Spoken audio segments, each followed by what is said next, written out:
Welcome to Hurrdat Sports Live.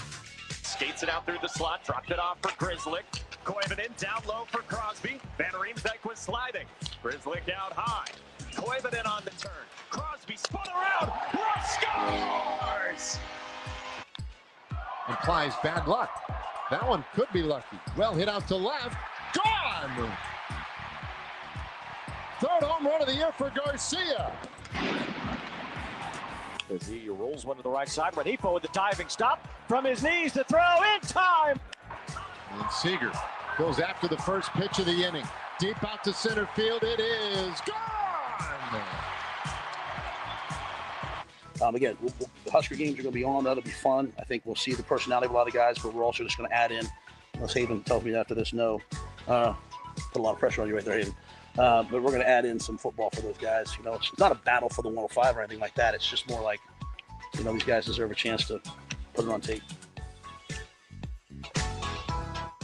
Good morning. Welcome into Hurrdat Sports Live, presented by Centris Federal Credit Union. That's DB. I'm Ravi Lulla here at Hurrdat Sports Bar and Grill. What's up, DB? Hi. How are we doing this morning? Oh, it just I'm out here doing very, very productive morning. Yeah. Yep. Been the West Side and just trying to do the whole joy thing. I want to experience joy. Yeah. Yeah. Undeterred by the weather? No, not at all. You kind of like it. I love it. This is my favorite. Yeah, this is your wheelhouse. Although if I had it to do over again, I probably would have rocked the pants. It's a little chilly, so it's got a little. It's fine. There's a nip in the air. But you're a funny man. I like it. Yeah. I'm hoping most people get their power back. Yeah, for sure. Yeah, it was crucial, but I needed the rain. I'd like a little more rain. I think we're gonna get some on Sunday. Maybe today and tomorrow. I don't know. I'd probably need your mom, but I'm in Lincoln tomorrow. Yeah. I still don't know what I'm doing, but I trust Sasha. Yeah. I mean, I kind of do. Yeah. But I don't. Yeah, we're doing this super cool thing. If you don't know what DB's talking about, I don't know what I'm talking about. With Baxter down at the Toyota Baxter in Lincoln, Damon, Caleb, Kenny, Olivia from the volleyball team, and Becca Alec as well are going to be down doing kind of a panel, more than just a meet and greet. They're going to talk, answer some questions, do stuff like that, which I think is super cool. I think it's the first time that you and Caleb have like spoke together. It is. We did an appearance once, but he did not talk. He just went to kind of watch. Yeah, I get the lay of the land. Yeah, he's been to, was it Nebraska City maybe? I think you did take him because I remember you taking him to Nebraska City he did, last summer. Yeah, but he didn't say anything. Yeah. But now he's in a much better spot. He's an insightful kid. He really is. Like I don't, because he doesn't talk a lot. I don't know that people know that. He's extremely bright. Yeah. And it's funny too because I think I can say this. So yesterday, he sent me this long thing about his schedule, like how the weekend was going to go. And he said, hey, he had just gotten obviously through with practice and Coach Rhule, and this was on the precipice of the press conference yesterday. And you know what he said? He said, I think Coach was having a moment this morning. It was kind of awesome. Yeah. And I'm like, having a moment, it was kind of awesome. Like, when is it awesome to have a moment? Oh, it can be awesome, I think. Well, he gave, of course, in typical Caleb fashion, there was zero context, right? I mean, he keeps that stuff in house, and so after I listened to the press conference, I knew exactly what he was talking about, and so, I think we'll overdo it and we'll process. And believe me, I was as taken aback by anybody. Probably not as taken aback as Dr. Elza in Haven Fields. People didn't know there was going to be a scrimmage in a week. Well, even when he broke it off to Troy, I think Dannon had to be like, why the 180? Yeah. It's a 180, right? 360's complete. Yeah. The 180. 180 Yeah, the so he turnaround. did. Yeah, so why the 180? Yeah. And I mean, I think at that point, I'm 99.99999% sure. Like when he took the podium, Dannon was the only one that knew what he was going to say, roughly. Regarding the scrimmage. Yeah. And I told you a story a couple of years. This is probably a year and a half ago. Mm-hmm. And I can't remember where Coach and I were, but we were just, maybe it's at his, I don't know, we're at in Lincoln somewhere. And one of the things that frustrated him in terms of getting acclimated to news coverage and stuff, he goes, everybody's always trying to predict what I'm thinking, and I don't even know what I'm thinking half the time. Yep. Like that was his walk-off. He goes, you've been around me. Like, do you think I know what I'm thinking? I don't even know what I'm thinking. Don't tell me what I'm thinking. Yeah. Like, you know what I mean? And I think yesterday was a microcosm of that very same thing. If nothing else, ladies and gentlemen, that dude is authentic. Yes. And he is 100% authentic. And I think he knows. Yeah. Because he did have an emotional moment yesterday. Yeah. I think he knows it will be analyzed greatly. And I hope he'll be okay with that. I do. I think he is. Because, I mean, there was so much in there. Yeah, he puts it out there. There was so much in there. Which, by the way. And, I mean, what are we supposed to do? Yeah, right. I mean, he knows where he's at. He knows people Yeah. care this much about it. I mean, at this point. Maybe in his first year, he would have been a little taken aback, but by now he understands the game, right? Yeah. He's told us not that long ago that, like, hey, I say things in a specific way for a reason. Yeah. Right. And I think yesterday I think it got the best of him. And it certainly may have, but I don't think that was any less. I mean, I think it was probably the most authentic we've seen him, and it's already a pretty transparent, authentic guy. Mm-hmm. We don't have to go back and get this really, but yesterday with Coach Rhule is why I get so frustrated with other people when they're speaking publicly, because I know there's better out there. Oh, here we go. You know what I mean? Like, hey, look, did you see my heads today? I did. I saw your guys. One super genuine, super authentic, and the other one's Deion. But this is why I expect better. So you did not like Deion's presser? No. Oh man, those are like the two most contrasting things in the world yesterday. There's multiple ways to skin a cat. Yeah, I mean, and listen, obviously Deion's win. I thought you'd get a kick out of this. I thought it was funny. It was good. It was a good call. Thank you. On who to put up there. Thank you. It was tough. Yeah. Drake almost made it today. Did he? Yeah. Not a big Drake guy. Yeah, but I would have pieced it together. You'd have put it around there for me. You'd have chuckled. I'm sure. Especially with the heater you've been on the last couple of weeks. I mean, I can't watch Coach Rhule yesterday and then listen to whoever, Hurley, Deion, Patino, Nico Iamaleva's family, whoever, right? Pick a guy. Nico Harrison. Nico Harrison. Yeah. We haven't even gotten to Nico Harrison. My God. But I can't sit here and listen to Coach Rhule and then be like, oh, it's what I'm asking is unreasonable. Is it rare? Yes, I get that. That's why Coach Rhule's special. Yeah. You had to listen to Aaron Rodgers yesterday. How'd you like that? It was so much fun. Enjoy him. But I know people are capable of better. I know they are. And so once I know, like, that's the thing that kills me, right? Is once you know someone's capable of better, allowing them to be worse is doing them a disservice. Mm-hmm.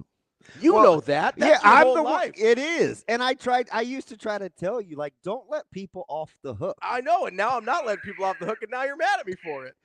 Anger. That. So being mad is almost, it's not mad. You know, it's very far down on my list of responses. Yes. Typically, anger is, I am very slow to anger. Quick to annoy. Quick to be annoyed. That's what I mean. Yeah, but anger is just not. No. But now granted, when it gets there, it's pretty bad. But I really try to have that thing be a slow simmer, Sure. right? Because I know it's counterproductive and it's extremely destructive. And I use anger, tongue in cheek. And I can't make really good decisions. Yeah, and you like being in kind of control of your decisions and emotions. Yeah, for sure, my emotions. Yeah. So and I'm just listening to this, and I'm like, huh, that people we're gonna dissect and we're gonna analyze and I don't know, man. Based on the heels of what Lob said, about my guy having a moment. Caleb, for those of you that aren't familiar with the nickname. Oh yeah. He's just Lob. No, I know. I'm clarifying. Yeah, my bad. And then listening and then re-listening. Mm-hmm. And I think TK said it best last night. He said, "Man, there's a week's worth of stuff in there at least." Mm-hmm. And just what he talked about. And you know what else is funny? I think you nailed this, and I'll never forget that you said this. We were having a conversation one day, and we were talking about overcorrecting and what drives him, and him as in Coach Rhule. Mm-hmm. And I said, I just hope, this was early. I said, I just hope Carolina didn't ruin him. But he will be ultra paranoid now about, protecting his own after not have been in control for for those couple of years. I think yesterday you saw Carolina rear its ugly head. don't even know if it was ugly. He just cannot embrace the transactional side of the sport. It's just not his thing. But he's you know what I mean? It's like I think that when you talk about when you're talking about what's the secret sauce for Nebraska, that's why it's going to work. So yesterday, thank you for giving me the segue because I was going to forget about that. Yesterday is a perfect example of what I'm talking about. How Nebraska in this new fluid transactional era of NIL and portaling, the culture that they're building is the stabilizer. And you heard it audibly said yesterday. Yeah. Like, hey, this is what we're about. And it's not even so much come be a part of this. Yeah. And this is on the heels of spending how many hours yesterday talking to a guy? Yeah. Trying to get a guy to come, right? Yeah. But I wasn't trying to get a guy to come, but we'll get to Sharmar Brown and after this. But you heard a guy that I think, hey, little dude, what's wrong with this? Yeah, we need the code, Shane, whenever you get a chance. I mean, the dude's got like 55 phone calls. I don't know who's calling. They calling me. What are they doing? I can't see. I know. I mean, worse than normal. Shane, can you send the code when you get a second? That's a yes or no question, man. Yeah, I had to turn the mic on. I can do that. Okay, thank you. My man is dressed over here like an Eskimo. I'm in shorts. You got a sweater zip up. This dude's got 54 layers. I feel like a penguin. And his little ping hat. But I think he got caught up yesterday. Yeah, I think that's. I love it. I'm here for it. I would say that I think that's one of the things that I like the most about him. I'm here that for it. Deep down, it's a real dude. Deep down, this is what's in him, right? Like this is what he cares about. And I'm curious what you thought, or like what stuck out to you the most, because there was a few moments in there, whether it's the Jack McAllister part right off the top, whether it wasn't that something? How about Jack's response? Yeah. How about Jack's response on social media? You think Rhule wasn't telling the truth? Yeah. He's absolutely telling 100%. the truth. Like I think there is obviously that's a person that he hasn't even been around that long. I mean, we were talking 6 months, 4 months. Not even, that hasn't been around the program that long, hasn't been around Coach Rhule that long, but he was invested enough in Jack McAllister to be like, hey, Jack didn't do anything wrong. This is on us. Yep. And we're going to stick with our decision because we think it's the best thing for the program, but we also want to help Jack out. We got to help you. Yeah. And so whether it's the Jack McAllister thing right off the top, whether it's the 105, because Here's where I think got him, right?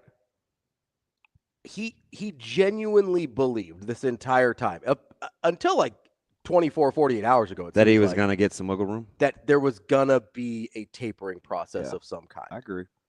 And I think that's what I'm probably inclined to agree with you. And I think what got him was, hey, this is so obviously the best thing to do for the kids. They're obviously going to reach this correct decision at some point. Yeah. And then all of a sudden they didn't. Mm. Or it appears that they're not going to, right? And so I think that's the thing that probably kind of broke the dam, if you will, in terms of, oh, hey, they're going to do the right thing. They're going to do the right thing. Play clip 6 with regards to what Ravi's talking about. 105. It sounds like it's going to stay at 105, what I'm seeing. And, we've already had most of them with everybody. I'm going to, we're going to do the Husker games next Saturday. I called Troy last night. I'm gonna go live and do some red and white stuff. We have a bunch of guys that this could be their last time playing in that stadium. We have a bunch of guys that are fighting to make the 105. We have a bunch of guys who I can't do it when you guys whisper on the side. It distracts me. I have a bunch of guys that if they can't play here, they need some tape to go somewhere else. So, I'm gonna wait. I've waited till after the portal closed on that Saturday. Portal closes on Friday, so it won't affect the guys that are kind of cemented in their spots. They won't play. Some guys they might ask to play or not, but those guys that are battling, some are twos even, but they want to prove that they're a one. We have a bunch of guys, so we're gonna do the Husker games. We're gonna bring out a bunch of Husker greats. We'll have a bunch of competitions like the Pro Bowl, but I'm gonna put the ball down a little bit and play some live football. And no Big Ten Network. No, it's just maybe if you love the walk-on program and you love Husker football and you love those kids that have, in the face of being told they're not going to make the 105, still did the Matt Rhules this winter. I don't know if I could do that. I don't know if I. I'm just telling you what Jacob Brandel has done. Let me just think about that for a second. Yeah. And I get it. It's me, and this is the kind of things that I gravitate towards anyway. Mm-hmm. So it's like, oh man, let's psychoanalyze it. I'm just telling you, I'm interested in winning too. And if they turn this is why I say if they turn the corner, he becomes a monster. Yeah, there's no stopping it. Because this is actually what, my egg theory, right? Whatever's in you when you get squeezed is, this is what's in him. Yeah. And it's almost like he had this epiphany. Dang, 105's really coming down the chute. I'm not going to be able to buy myself any more time with these guys. This is it. We gotta go. What's the best thing I can do now? He hadn't even told the guys in the locker room yet. Yeah, that was yesterday. Yeah. Hey, you guys that want to battle, and I asked Caleb last night. I said, "Hey, are you gonna get in any work? Who's coming?" And he said he doubts he gets a series, but he's gonna lobby.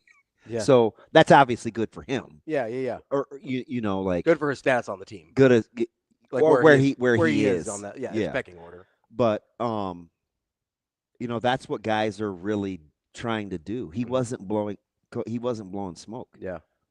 Right? Where hey, give me one more crack at it. And here's the beautiful thing that we missed. Because I think he's crazy like a fox.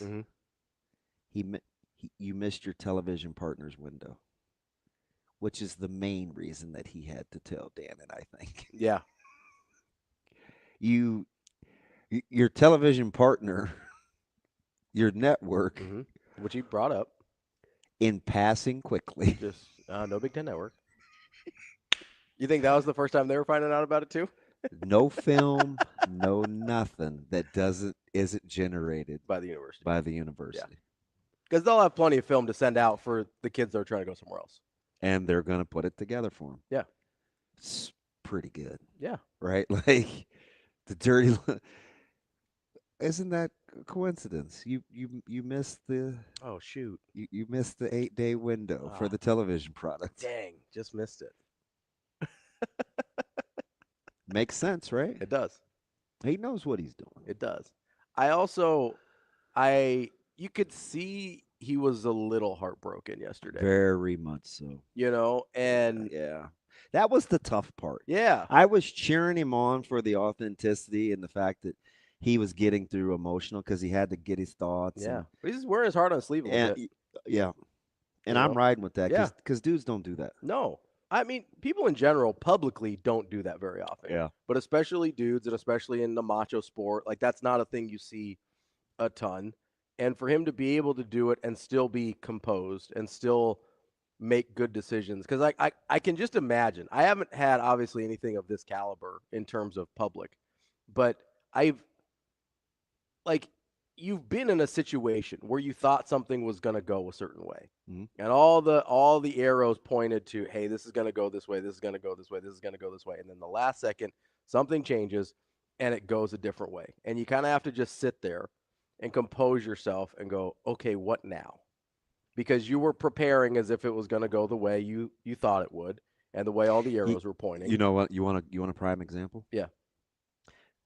Going from terrestrial radio to digital. Sure. This whole time, I'm like, this is just me. I haven't never even shared this with you. We haven't really talked about it. I certainly didn't say anything to Bill, Mhm. and I never said anything to Sasha. In my head, Mhm. I was like, yeah, right. I'm dead dog serious. Yeah. And the only thing, well, there's three things that made it okay. Mhm. Number one is obviously he's like Midas, right, Bill? Mhm. So I'm thinking, okay, I love the vision. He doesn't do anything willy-nilly. Yeah. And I look at what's around him. I poked my head in the office the other day, and the Forbes thing is still on the floor. It's still on the floor. He hasn't even hung up. It's on the floor. Yeah. Right? And so I trust that. Number two, he's so data driven that the numbers are what they are. Yeah. I mean, 10K is 10K, 11K is 11K, Yeah. 12K is 12K, right? Mhm. That's stream. Like those numbers are real. Mhm. The other thing is, we had those conversations face to face, Mhm. so I can see him. Yeah. He came to talk. Yeah. Right. I'm good. But the whole time in my head, I'm like, no way. And I'm telling you, on a different kind of scale, because that's kind of scary, right? Yeah, it was a big change. It's was a kind big of scary. change. It's kind of scary. And one we had talked about happening eventually for a long time. Kind of how I felt about the 105. But it was when it became time to be like, hey, this is happening now. Yeah. It felt a little different. Or even when it's time to redo a contract, it's like, oh, I got time. Mhm. Oh, shoot. Oh, it's time now. Really? That's the date we're picking? Oh. Shoot. Okay. All right. That's how I felt like it came down with what was leaking from the House committee. Yeah. I think this whole time he felt like he had a little buffering room. Mhm. And you're operating in best case scenario. Yeah. But now you start putting faces to it. Mhm. Right? And you just had this conversation with Jack. Like that's I'll say it's not 105 anymore. It's Jacob Bauer and it's Jacob Brandel and it's these actual guys, right? You start getting actual faces, and I was just all in on have your moment. Yeah. Because it's. Have you ever done that where you've sat there? It's hard. When you've sat there and you thought you had your mind made up? Yes. And then yes, all of a sudden it sort of hits you. Because, somebody asked the question yesterday, like, when did you decide? And he's like, well, I was praying, right? Yeah. And he goes, whether it's prayer or meditation or just like quiet, alone, like disconnected time, like, have you ever sat there and been like, oh, the thing I was going to do isn't right. Yeah. I need to do this better. 2 Fridays ago, speaking at a funeral. Yeah. When my last foot hit the step to the stage, to the podium, completely different. Yeah. Oh, that happened. So for me, that question is very normal because I'm somebody that almost 99% of the time will trust my gut. Like your instincts. Whatever happens is going to happen. Now, it has its downside, too, because I am not a tremendous planner. Okay? Yeah. I'm not. And I don't like to do things at the last minute. Yeah. So I have to, that's why people often will get annoyed with me because it's a little balancing act. You can't have it both ways. Yeah. To not be a planner and not like. But I have to navigate, what feels right. And so when I'm watching and listening to him talk, and I'm super weird. I listen with audio and without audio. Hmm. I'm not audio, the visual. Oh, okay. Okay. Because I just, when you watch gifted orators, Hmm. sometimes body language kind of either gives it away or doesn't tell the whole story, or Yeah. whatever. Mhm. Nah, I like when you definitely wearing it on his sleeve. Definitely wearing it on his sleeve. And there are some guys, I told you about a guy, and I'm not giving him up, that they said wasn't going to make the 105. Yeah. He told him, "Hey man, not in our plans. Can't get rid of the guy." He told them, "Nah, we'll see." Just telling you what the man said. We'll see. We'll see. Yeah. Nah. And they were like, What the? Did you not just hear what we said?" We already told you. And listen to what I'm telling you. He's on the 105. Yeah. On the 105. When he says, I don't know if I could have come to Matt Drill's, Yeah. I'm telling you, it's miserable. You get a chance to talk to Singleton. Ask Singleton about Matt Drills. Yeah. Ask a guy who's really gifted, got a lot of physical tools, who knows the ins and outs of Matt Drills, who's battled back from rehab, so he knows what it's like to grind. Ask the old veteran what he thinks about Matt Drills. I'm just telling you. Yeah. Yeah, it's tough. No, I mean that was kind of the thing that stuck. One of the things. I mean, there was obviously a lot, but one of the things that stuck with me the most is when he's sitting there and goes, "Hey, there's some guys going through this that we have already told aren't in the plans, Yeah. and they're still going through it as if they are in the plans." Now you can call it delusional if you want. You can call it whatever you want, but there's something admirable about a kid who's Do you like, think there's something to not taking no for an answer? yes, Me too. yes, I do think there's something to not taking no for an answer. I also think there's something to just the like the willingness to finish what you started. Yep. Whether even if there's this, I think I've said this before, but there's this line from a movie from like the 60s called A Lion in Winter. And there's these two guys, it's like a medieval movie. There's these two guys that are about to get executed, and one of them's like trying to do things the right way. Like they're in prison, they're going to be executed, and one of them's trying to do things the right way. And the other one goes, "Hey, he goes, what are you doing? What does it matter how a man falls down?" And he says, "When the fall is all that's left, it matters a great deal." So when these kids are there and they know the cut is coming, right? There's some of these kids that they're not taking no for an answer, but they know they're still not going to make it. And they sit there and they go, "Hey, when the fall is all that's left, it matters a great deal how you do it." And for whatever reason, that's always, I heard that quote for the first time probably like 15 years ago. For whatever reason, that sticks with me so much because it kind of is exactly what Coach Rhule is talking about here, where it's the exact opposite of being transactional. You know the end result already. You know death or a cut or whatever it is how this ends. And you sit there and say, "Hey, I know how this ends, but what I do in the meantime still matters. And what I do, how I carry myself, how I compose myself still matters, even if it doesn't change the end result."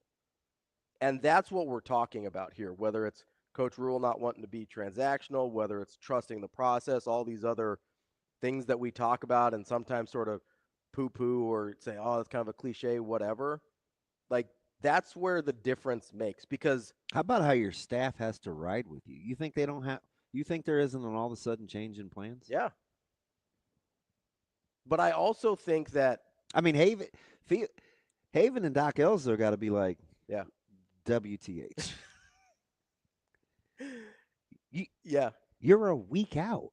Well, I mean, it's this. You talked about this last year with the coaches clinic, where he's like, yeah. "Hey, we're gonna keep this thing open till basically it starts." Yeah. Yeah, that's true. But I think the thing that's important is sometimes you don't know whether the end result is written or not. Like, you don't always know. So if you're gonna carry yourself in a certain way, it's important to do it all the time. whether the end result's written, whether it's not, whether you don't know. Because, again, Coach Rhule sort of thought he knew what the end result of this was going to be, right? Yeah. And he still carried himself in a certain way where it's like, hey, you're not – even when he thought it was going to be grandfathered, he's like, hey, you're probably not in the plans for the 105. If you need to go, we understand and we'll help you, right?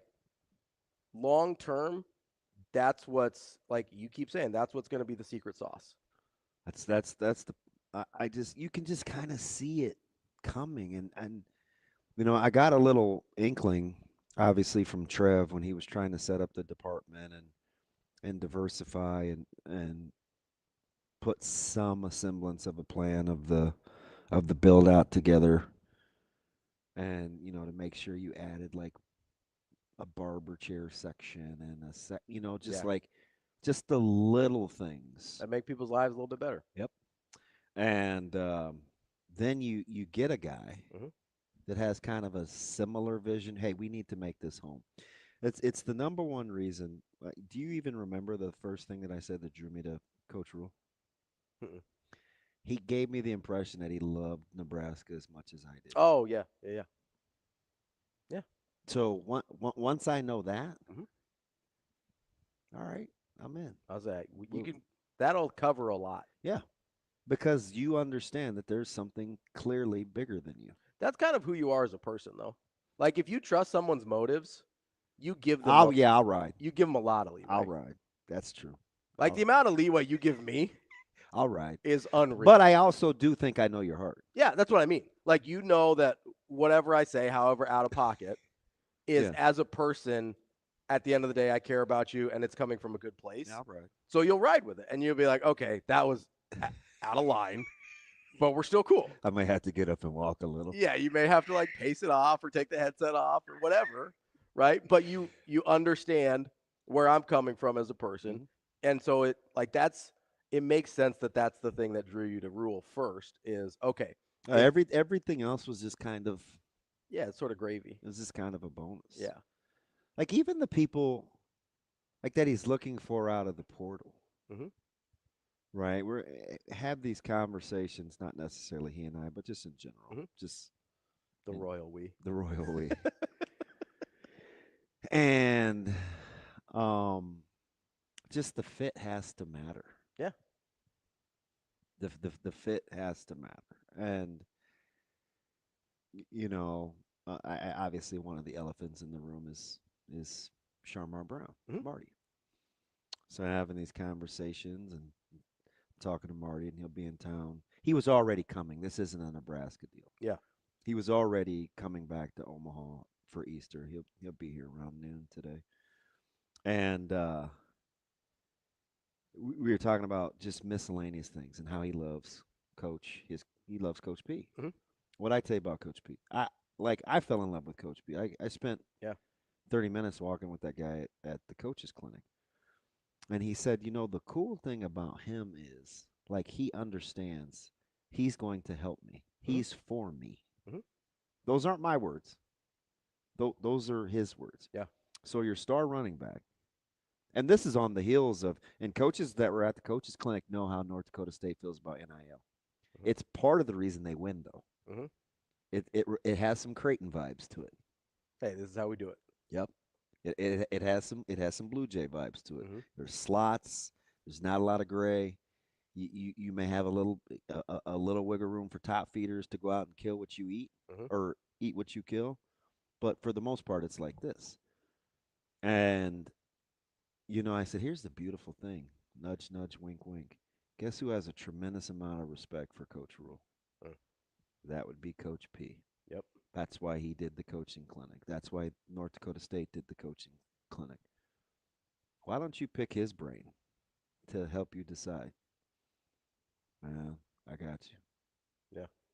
Yeah. So I think even, again, Portland, why did Spindler take so long? It wasn't – there's a lot of erroneous reporting. You got to be careful. Both sides got to make sure. Yeah. Shane, here's the deal. You want further proof? Shane, play clip 10. I know we got to take a break. We got Michigan Lance on hold. No, let's take a break. Yeah. we'll come back with clip 10. And then we'll get to Michigan Lance here. This is on the heels of what I was saying about the unintended consequence from how the quarterback at Tennessee played out. Shane, we're going to come back with clip 10, and we'll take a break. That's DB. I'm Ravi, Lulla. More Hurrdat Sports Live coming up next.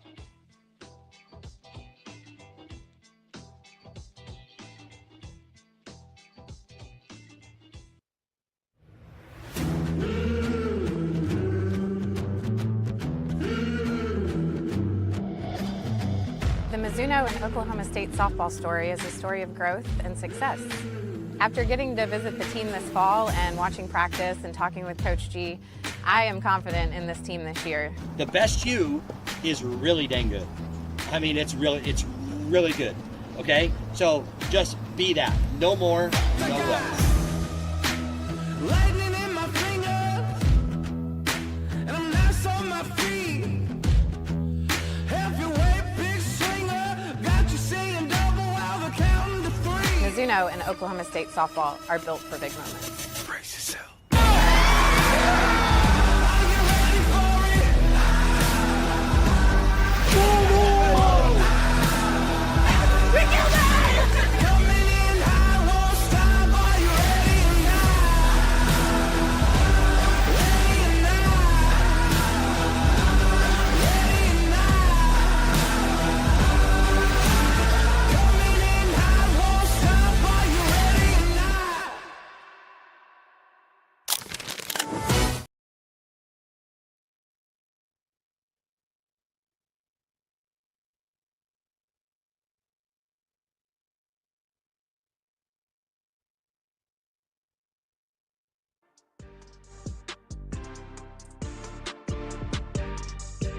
Welcome to Hurrdat Sports Live. You know, desperate teams always set the market. Let me say that one more time. And rev share and all this, desperate teams set the market. So if they know that, hey, straight up, we can't beat a Big Ten team or we can't beat Nebraska, then we better offer them a year earlier and say Nebraska doesn't care about you. We care about you. We just we got to make sure that you're going to help us beat Ohio State. That's my job, is to be really focused on, you know, serving that one master, which is college football playoff, Big Ten championships, national championships. That's all anybody wants. So I better do that. If you're not doing that, then people say why. But and I think we're taking the right players from the state, and I think football in the state's really good. So you're going to see lots of guys sign scholarships. Welcome back, Hurrdat Sports Live. That's DB. I'm Ravi Lulla here at Hurrdat Sports Bar and Grill. Don't forget, you've got those April specials, the Southwest Melt, the Portobello Mushroom as well. Make sure you get out here, Hurrdat Sports Bar and Grill, to check it out. You want to get to Lance here? Yeah, sure. Let's get to our guy, Michigan Lance, who's been waiting very patiently on the line here. Lance, what's going on, bud? Oh, yeah, let me charge my phone. It's on low battery now. Thanks, guys. Jeez. Sorry, buddy. I hope you guys had that great in-depth conversation sorry. I couldn't hear, so I have no idea what's going on. How y'all doing, man? Good. How about you? Yeah, good, man. What's going on with life, DB? Hey, how's my man Breeze doing? He is really good. He's got a chance. So he's putting in the work. Yeah, he looks fantastic. Dropped him off this morning before I got here. We had some defensive meetings to go over terminology. You'd be amazed. He can contribute. We need a corner, so that's what he wants to go get right now. Even though he's a safety by trade, the quickest way it could be a lot like his brother, where to get him on the field in a hurry would be at corner. Well, and here's one thing I said with my son is, man, you're a DB, and DB is corner and safety. So that's how they train him now too. I mean, yeah. And we'll get to that later. But they talk about this guy Malcolm Hartzog, number 7 for Nebraska, about how him playing nickel now as opposed to, that boundary safety or field safety will help him because he cross trains. Yes. It's hey man, you're a DB. I don't want to say you're a DB or you're not.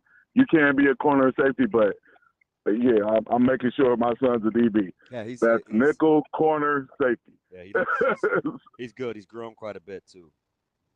That's good. Yeah, which we know is gonna happen. It's called puberty. Yeah. Some people are impatient, mostly kids. And I know you've been telling him to relax now for a year or two. Yeah. You'll get there. I mean, and so no, man, good for him, man. And you know me, man. I care more about the work you're putting in than the actual time that you know what I mean. Well, he may be starting, man. I don't care about none of that, man, because you put the work in, it's gonna come. It's gonna happen. It's got to change. Your time is gonna happen. Yeah. So how about you? That's good to hear. Doing good, man. We're just about to practice here for track. We got districts tomorrow. Yeah, you got hired you're hired for multiple sports, right? Yes. So I'm the head track coach down here. I was kind of skeptical to say that, man. People be preying on your downfall, man. So I don't want. Boy, you ain't never lied. You have. Man, you know what I'm saying? Everybody don't like your come up, man. Yeah. So got to be careful with that. But yeah, I'm the head track coach, and what happened was they end up splitting our field and running events due to Happy Good Friday, by the way. Yeah. And so they kind of changed the schedule because of something. And we were at a private school, and it being and districts being like a couple weeks away, we didn't want that time gap. Yeah. So we had our field events on Wednesday, man. It went real good for us. A lot of PRs. A lot of kids went to are going to regionals. We go districts, regional, state, and then we got our running events on tomorrow, man, and be ready to go. We swept the girls high jump 1, 2, 3. Went 1, 2 in boys high jump, and then my son won triple jump district champion, man, and so it's good, man. Things are going good, going great, and putting the work in, and that's why I wanted to hear about Breeze. Like, man, it's the process, and I'm enjoying the process. I hope that's what you're doing. Again, for the third time with Breeze, with your kids, man, and it's going good, man. It's going good just to see that work being put in and being rewarded for it. Yeah. So Maya will be down. She'll be here tonight. She wanted to spend the night because it's a shorter drive back to Lincoln. So I think we're gonna grab some. Oh, so she's still at Westland? Yeah. That's awesome, man. That's good to hear. I know she hit the portal or what's going on nowadays. You know what I mean? The portal in our household, much like transferring in high school, it better be something catastrophic. Right. I hear that. I hear that, man. It better be some big dollars, huh? Yeah. That's what it better be. How about Marty Brown? How about Sharmar and what he was able to do from prep to North Dakota State to put himself in a position now to make a little money in the portal, man, where one of the local guys that bid his time, people thought, why North Dakota State? He's not this. No, man, it's pretty cool to see him come out of the back end and be in a position of power. Good for him. Yeah, I did see that, man. And my thing with him was, has he gotten more twitchier? So that was kind of his thing. Yeah, you and I have talked about him a ton because I think I've always loved him because he's tough, right? He was a guy that could tote the mail, and I remember 2 years ago we were really, really good against the run, and we hadn't given up 100-yard rushers since Tilford ran wild against us for North Platte, so it had been some years, and I was joking with him. I think he finished with like 24 for 73 or something like that. And I was messing with him at the handshake line. I was like, if we were going to give up 100 to anybody, it would have been you. And he was like, it was coming.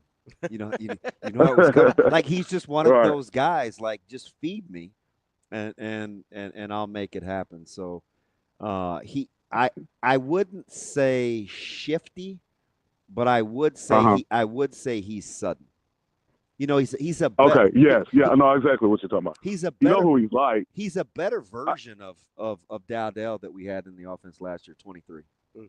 Because he can actually he can actually see the crease, right? Like, yes, he can get to where he needs to be. Yes, I've seen that. I watched North Dakota State last year, and I did see that with him because I always try to watch the Omaha kids. Yeah. One thing about how tall is he? How about Siegel getting ready to get drafted? Help me out. Okay, Marquise, help me out with Siegel. the safety that I had. Oh, that from used to live K-State. with- Yeah, K-State. Yeah, man. Yes. He showed my son some love. We went to the camp down there. Most definitely. Oh, yeah, that's not a surprise. Yeah. You know what I mean? Yeah, you can watch. You watching film and games, you can see that right away. What were you gonna ask me? He asked how tall Marty was. I would say he's 5'11". That's what he's. That's what Okay, they so got him with see, right okay, after. so here's the thing. So he's 5'11", but you know who he runs like, and that's what threw me off. What throws me off with him? He runs like Eddie George. Oh, because he's And upright. so, yeah, upright, and his legs, like the way his legs move, and kind of got that like. You know it's who? not You a, know it's who not I a would. track runner. You know you who know I what I would mean? say. You know who I would say? Who's that? He runs like Arian Foster. That's the comp I give him. Yes. He's but, got a little but Arian a little Foster, bit taller, little Sean though. No, he does. Alexander to him. Yeah, but he. But he, I'm telling you, man, it's hard because Eddie George is 6'3". It's hard. But if you look at their running style, it's very similar. And I'm with you on Arian Foster because he had that sudden movement too, where it's like, is he going fast? Yeah, is he not? Like, what's going on smooth here? gait. Yeah. No, most definitely. Yeah, most definitely. I definitely consider. No, Siegel, man, that's and you know, I actually finally got a chance to really sit down and watch a full game of our guy at Notre Dame, Watts, where I just sat there and watched him the whole game, and that was it Clemson, Ohio State, and I was like, because you know you want to see what you do against other NFL players, and I was like, oh, this guy's special. He's the best DB ever out of this state, man. Like that kid is something special, man. Yeah. Like he's definitely a first rounder. If he's not, then that's on those teams because he's definitely a first rounder. Hey, let me get you out of here on this, unless you got something for us. What do you think about Deion and retiring Shedeur's number? Yeah. Okay. Yeah. Yeah. There's no reason for all that. You ain't got to do that right now. Yeah. I mean, put it this way: is he worth all that? No. Like, come on, man. Y'all didn't. You know, if you want to do that later after a couple years in the league and he has some success, do that then. But come on, man. This is too much of a daddy ball move. Come on, man. Okay. Like, I just wanted I wanted to make sure we were on the same page because I think it's I think it's ridiculous. Yeah, because Deion is our guy, but we go call a spade now. That's one thing about me and you. Now, ain't go just because somebody's our guy, they can do wrong still. You know what I mean? Everybody ain't right, man. We all ain't perfect. I'm definitely a Deion guy, but that right there is terrible. That was all bad. If you want to do Travis, okay, but not even that too. No, them dudes, man, y'all didn't. Nah, man, y'all did great, but not that. No, 13 and 12. You know what I mean? Yeah. No, I get it. I get it. You know what I'm saying? So hey, man, I'd rather not talk to you on the phone about personal life. I'm sure people don't want to hear that. Yeah. But you know, it's good talking to you, man. You can say hi to me sometime. You got Stop treating me like your ex-girl you don't like anymore. You wouldn't be my little brother without a parting shot. All right, my man. My man. Talk to you later. Good old Michigan Lance. Glad to hear from him again. It's been a minute. He's wild. He's been a minute. Yes, indeed. Yeah, I was just watching film on Langston. He's gonna be tough. You know, this little guy. That's funny. He's always been a Micah fan. My Lance? Yeah, he coached him in flag, so he tried to make him a quarterback. I said he doesn't have a quarterback's temperament. Oh man, he's good at no man, he doesn't have a quarterback's temperament. He's crazy. All right. Depends on which quarterback. Might have a little Baker Mayfield in him. Yeah.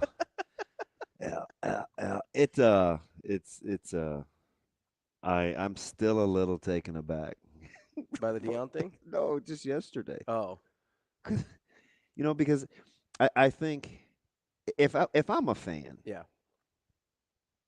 and I'm watching what's happening in college football, and it's ruining this and it's that, and you know, there's all these hot takes because people they just can't. It's whatever, right? Yesterday was one of the reasons of what's still good, and it's possible. Now, I don't know. I'm not going to sit here and tell me or tell you Mhm.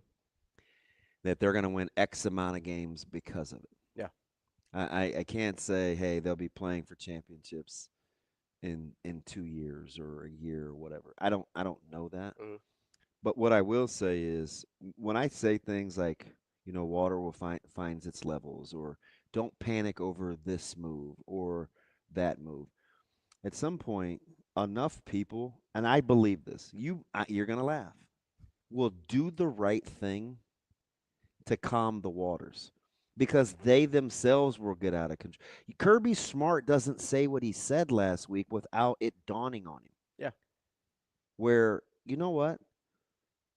You can only play the game for so long when you don't know all the rules. You're usually going to revert back to the consistency in what got you there. Mhm. It will regulate itself. It will regulate itself. Let the crazy parents be the crazy parents. Let the agents get all their little money making scams out of the way these first couple years. Yep. It will regulate. It will absolutely regulate. And you need the Amalievas you need those things to happen. Yeah. So you can come back to your senses. And you then you listen to yesterday Mhm. and gauge the authenticity of what he's saying. Mhm. Man, college football in this state is okay. Yeah. It is. It's pretty okay. I do think that you need enough people like Coach Rhule to win Yeah. in order for that to end up being the prevailing way that the sport goes, right? Like you need, like that's I get it. You want it to bear some fruit. you have at some point it has to. No, right? I'm with you. Otherwise, people will try something else. I'm with you. You know what I mean? And especially He's because still got that old school, Yeah. love you through it, well-rounded Mhm. totality of the person vibe to him. Yeah. Which is why I was never panicking over the portal moves. I'm like, guys, they're bringing in guys, but they have to fit. Mhm. He's not. There isn't some philosophical shift. It's not just going to take whoever for whatever reason. It's just not. I mean, Yeah. they'll plug a hole or two. Yeah. But I mean, you're not selling out to the highest bidder. I mean, if that's the case, they'd be cramming Spindler down our throat, but they don't. Yeah. I mean, it's part of the reason, and I think he's pretty much earned this level of trust. It's part of the reason when you hear rumors about like an Owen Freeman maybe not being a great teammate at Iowa. I'm like, well, if Coach Mack brought him in, it's probably gonna be okay. Or it won't. Yeah, and he'll be gone. Right? Or we've seen guys or like- on a very short leash. I mean, anybody remember Larry Johnson's time in Omaha? Like, or whoever, right? Anybody remember Hardly Gilmore? Like, we hardly knew him. Like, there's He's just not. They're just. so there's guys that you say, okay, they may take a chance on certain guys, and they'll either figure it out and be okay, or they won't be around. Yeah. And I think that's where we're at with Coach Rhule. But I do think at some point, whether it's Coach Rhule or other people like him, which I don't think there's a ton of people like him, but not to say that he's the only one with integrity in college football, because I don't think that's true. Well, I mean, there's a big reason I cheer for SDSU and NDSU. Yeah, because you ride with the guys that run those programs. I ride with the guys that run those programs. But I do think those people need to have, those types of people need to succeed at the highest level for us to get the version of the sport that we want. Yeah. And so, as much as anything else, outside of him being at Nebraska, I want Coach Rhule to win so that his philosophy and his style wins as well. No, listen, I get it. even when it's some things like you don't like or you're not exactly comfortable with, when you can see the end game. Yeah. I mean, we're at the coaches clinic Saturday, and the third word Coach P said was an F-bomb. It's like 8:15 in the morning. I was like, it's early for this. It's a little early for this. And then there was like 78 more. And at the end of the day, you know what I thought? I'm all in the foxhole with that guy. Where you want to go? Hey, Whoa. I'm so corny. I'm like, hey, can I walk with you over to the pavilion? Like, because you can just see Yeah. what people are about. You're just like, oh, I want to be around that guy. I want, yep. Yeah. You didn't have to hold hands. I mean, arm in arm. Yeah. Touch elbows. Yeah. Coming up next. I felt conflicted. I'm like, but Dan Jackson's my guy. I was like, oh, you can be my guy too. Coming up next, one of our guys, Tim Verghese, Inside Nebraska, here on Hurrdat Sports Live.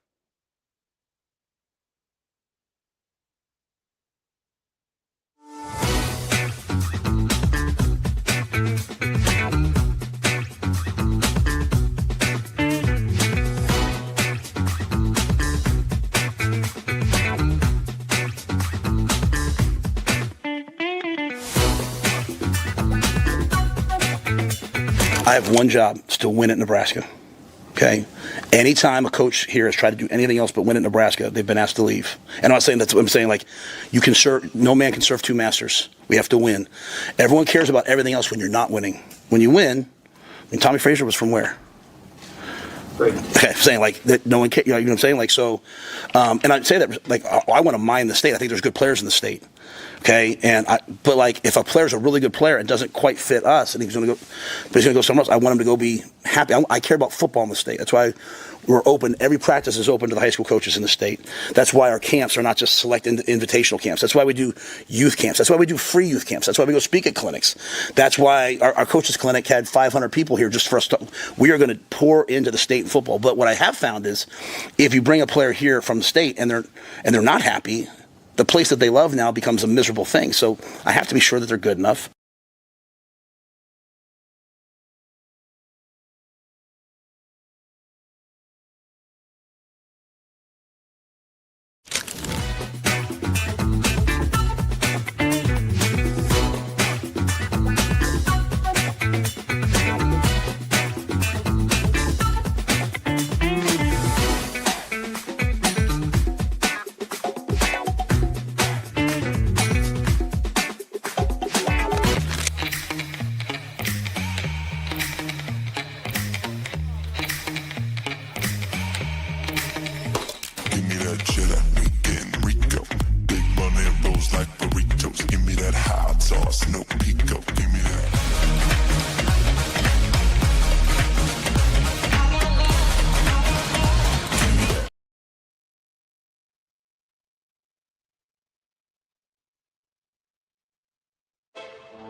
Welcome to Hurrdat Sports Live. And I want them to see us, be in a highly, highly detailed, competitive environment. Still see guys having fun, right? Still see guys enjoying the competition. I want them to see Mudita. I want them to see guys celebrating when the guy at their position might make a play. They're not mouthing off. They're not angry when a guy makes a play. They're celebrating and see the joy that we try to build in our locker room. So I think it's very important to come to practice and see that. And then our practices are pretty cool, man. You got former NFL players, former Husker greats. You got a bunch of high school coaches. I mean, some days you have the governor, some days you have Tom Osborne. There's a lot of people here, and I think it sends a message how important football is at the University of Nebraska. Hey, this guy better stop talking. Root brothers and still being competitive. Yeah, like, it's important. That's DB. I'm Ravi. Lulla. I'm glad he's hip to that. It's Hurrdat Sports Live, presented by Centers Federal Credit Union. Apparently, he's given Coach Rhule ideas out here. Let's get to. And he used my word. What's that? Joy. I know. Let's get to Tim Verghese. See how much joy he's got this morning from inside Nebraska. Tim, what do we got going on, bud? Hey, not too much. How y'all doing? Oh, just trying to make it. TV, just trying to make it. Our level of surprise, because we're going to get to your Timbits and recruiting nuggets, how quickly the conversation kicked up over one Marty Sharmar Brown. Like, that thing went like 0 to 60. Yeah. It's still something like I'm tracking and trying to figure out, just how real things are at this point. Feels like, there's obviously some legit interest on both sides, but still kind of monitoring that situation. I'm not necessarily surprised. I did think, the staff through spring talked about the confidence in the room, but then you saw some of the names hopping in the portal so far. It's at the running back position specifically, I feel like if you're Nebraska, you have no choice but to explore some of the options. Shamar Brown, for one. I thought Branson Robinson out of Georgia is another intriguing option. Benjamin Hall at Michigan. There's just a couple of those like big body backs that make sense for what Nebraska needs in the room right now, and something they just don't like really have in the offense right now. Yeah, I think that's critical. You're right, because when Quentin Ives is your biggest back, you probably need a little. You need a big body. You need a big body. Right. Right. And more than a big body, you need someone that can run. Like my thing with Ives is I think he can be a power back. I think he can be a good back. I think he runs a little high still. And when you for a short yardage back, you need someone that can get low. Like the Yin Yang Twins. Little John Eastside boys. Yeah. That's probably a little before your time, Tim. Get low, get low, get low, get low. Tim, as you're looking at places other than the running back spot, I know Coach Rhule said, hey, we're not necessarily looking for anyone specifically in the portal, but if there's a guy we think can be a difference maker, we're obviously going to do our due diligence. Are there, in your mind, some difference makers out there that either Nebraska sniffing around or that are sniffing around Nebraska that you think might be like plausible options? I mean, at this point, it's been slow. I mean, one that Nebraska's been sniffing around a little bit has been edge rushers. There's a couple intriguing ones. Georgia's about to pull one from Army. Nebraska sniffed around a little bit there.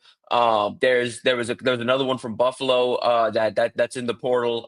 Georgia State has one in the portal. So there's just a couple like edge rushers in the portal right now that Nebraska's at least kind of sniffed around and done their due diligence on. Will they offer? Will they end up getting these guys on campus?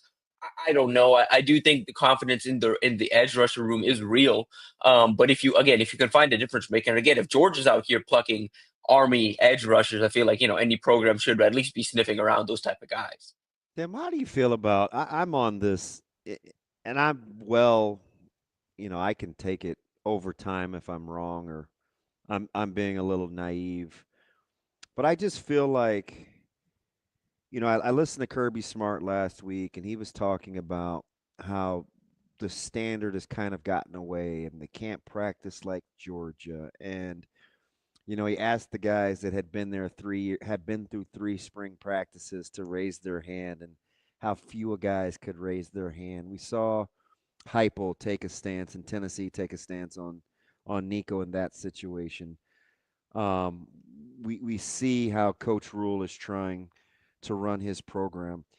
At some point, do you think that when I say water will find its levels and the chaos will die down, do you subscribe to that, or will it take one of these guys? And hear my heart, I'm not putting what George is doing and Smart in the same good old heart of the Middle America Coach Rhule. But will it take a Coach Rhule style of winning, or maybe Iowa to get a signature national relevance win, or a program like that for folks to figure out there's multiple ways to do this without giving in? Yeah, I think so. I mean, I don't even think it takes that much. I think like Notre Dame doing what they did last year was eye-opening to some programs, and I think you look ahead to how some of these other programs are building and some of the programs on the rise. I think the way Florida has generally handled things, good and bad, has been a bit of a lesson. On the flip side, the way Florida State's handled things, good and bad, Miami's handled things, has been a lesson. So I think schools are learning. I think more than anything, I mean, what's needed to kind of level all this out is legislation, and we're getting close. I think this house settlement. I'm of the belief that this house settlement is going to smooth certain things over, and yeah, there's going to be outliers like there currently are. Like there are going to be a couple quarterbacks every year that are breaking the market and getting additional, whatever. Or there's going to be like, hey, a top edge rusher hops in the portal and demands something pretty crazy. But those are going to be outliers more so than they already are. And it's going to be, just in my personal opinion, I think that's going to smooth some things over. And I also think schools and coaches, like, again, this Nico thing is one where schools are going to start putting their foot down a little bit. I mean, programs and advisors are going to learn, like, hey, there's a line, you can't cross it, and it's not a free-for-all anymore.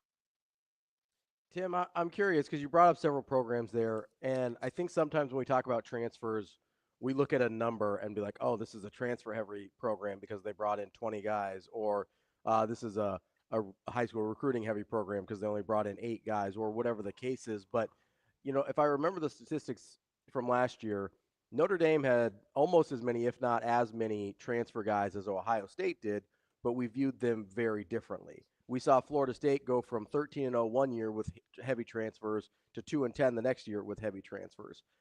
Like philosophically, when you're looking at these programs and how they attack the transfer portal, like how would you describe the differences between like a Florida State versus a Notre Dame or a Nebraska? Yeah, so Florida State, Norvell, like he was one of the first ones to really attack the portal and say, "Hey, I've got a good roster. Let me go and get aggressive and add to this roster." That's where he went and got Jared Verse and he got Braden Fiskey and he got these kind of guys and elevated that team to what they were able to accomplish, 2 years ago.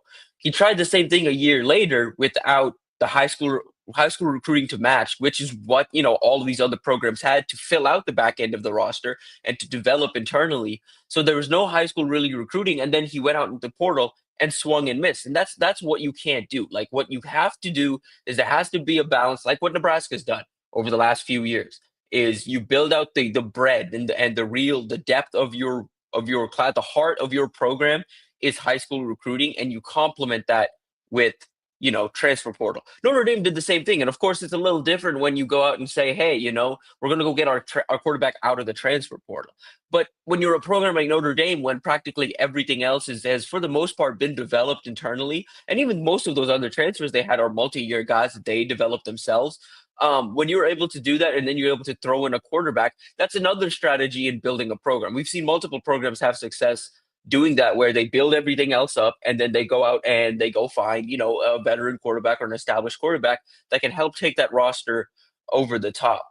I think there's a balance there in ultimately the lesson is high school recruiting still matters. You still have to be able to develop as a program. And so far, Florida State, they just lost the lone 5-star high school recruit they got yesterday through the transfer portal. The guy didn't do a whole lot in Florida State. He's going to go do something else somewhere else.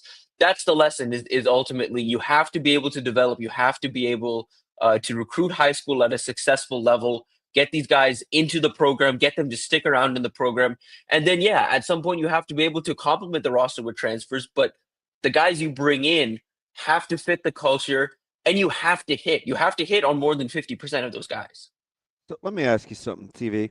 At some point, do you think with the revenue, because I haven't heard anybody talk about this, and I'm curious, with revenue sharing and the numbers, isn't maybe an unintended positive is it will reemphasize the importance of quality recruiting at the high school level, because a lot of times those won't be your big spenders, right? They will be guys that will still have yet to prove themselves, because I think coaches will be looking for a way to tier the money, right? And I think high schoolers will be at the bottom of the rung, just from an economic standpoint. Could an unintended consequence be that the level of importance of recruiting the bulk of your guys out of the high school ranks will happen again, as it seems to have kind of gotten away from us the last year or two? I think it's possible. It ultimately depends on, I think, contract language too. Like if you're able to lock in guys for multi-year contracts, I think it's going to be like, hey, we can get this guy out of high school and lock him in for 3 years, or we could go to the portal and get this guy in a 1 year, but he could very much just hop in the portal after 1 year again. Like I think that's part of it. I think the opportunity to go in and get as many years out of these guys as possible is another part of it. So I think it would depend on contract language more than anything. But I think I personally believe once we get to revenue sharing, there is going to be like a, hey, you're locked in for 2-3 years type. And so, yeah, if in that case, in that situation, if schools are able to do that, then yeah, I think that would reemphasize high school recruiting for a lot of these programs. I mean, we've already seen it from the Nico situation. I talked to, some college personnel, like some college staffers that were like, hey, maybe if you're like not a top SEC or Big Ten program, maybe it's time to stop going after these top 5-star quarterbacks, paying them all this money, go after the guys that you could develop and can be solid college quarterbacks. No guarantee those guys make the NFL and have NFL traits, but you're going to get a very solid college quarterback. Well, and kind of to that point, right? In addition to recruiting high school, I think one of the unintended consequences to the positive, it's going to emphasize guys that are really good talent evaluators, right? Because if you don't, well, you want return, or you sharpen up your return of investment philosophy, right? But like, if you're not a great talent evaluator right now, you can go into the portal if you've got the money. Like, let's say you're Florida State, Florida State, Texas A&M, Florida State, somebody who has a ton of money.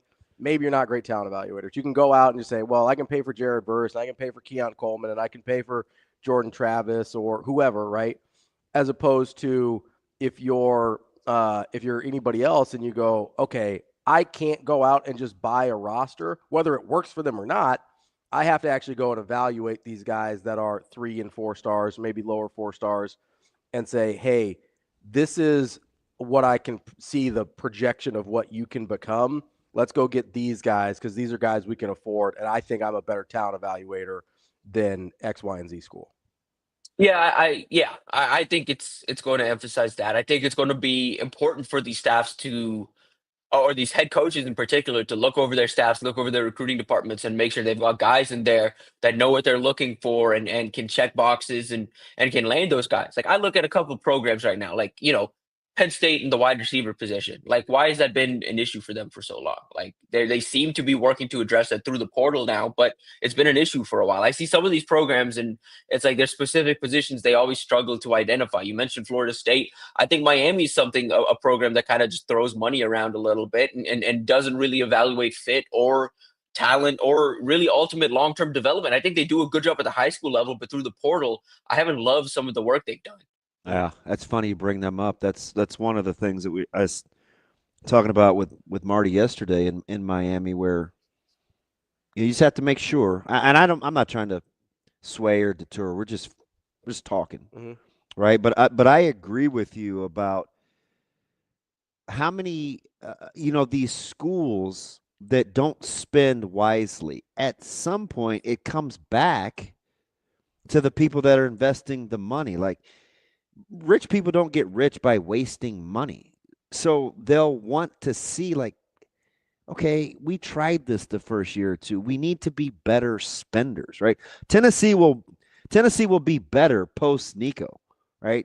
Miami will be better post AJ Allen leaving again, right? I mean, guys at FIU now, that was one of your big gets 2 years ago. Like, at some point, schools are just going to say, listen, we only have so much revenue. We just need to be better with it.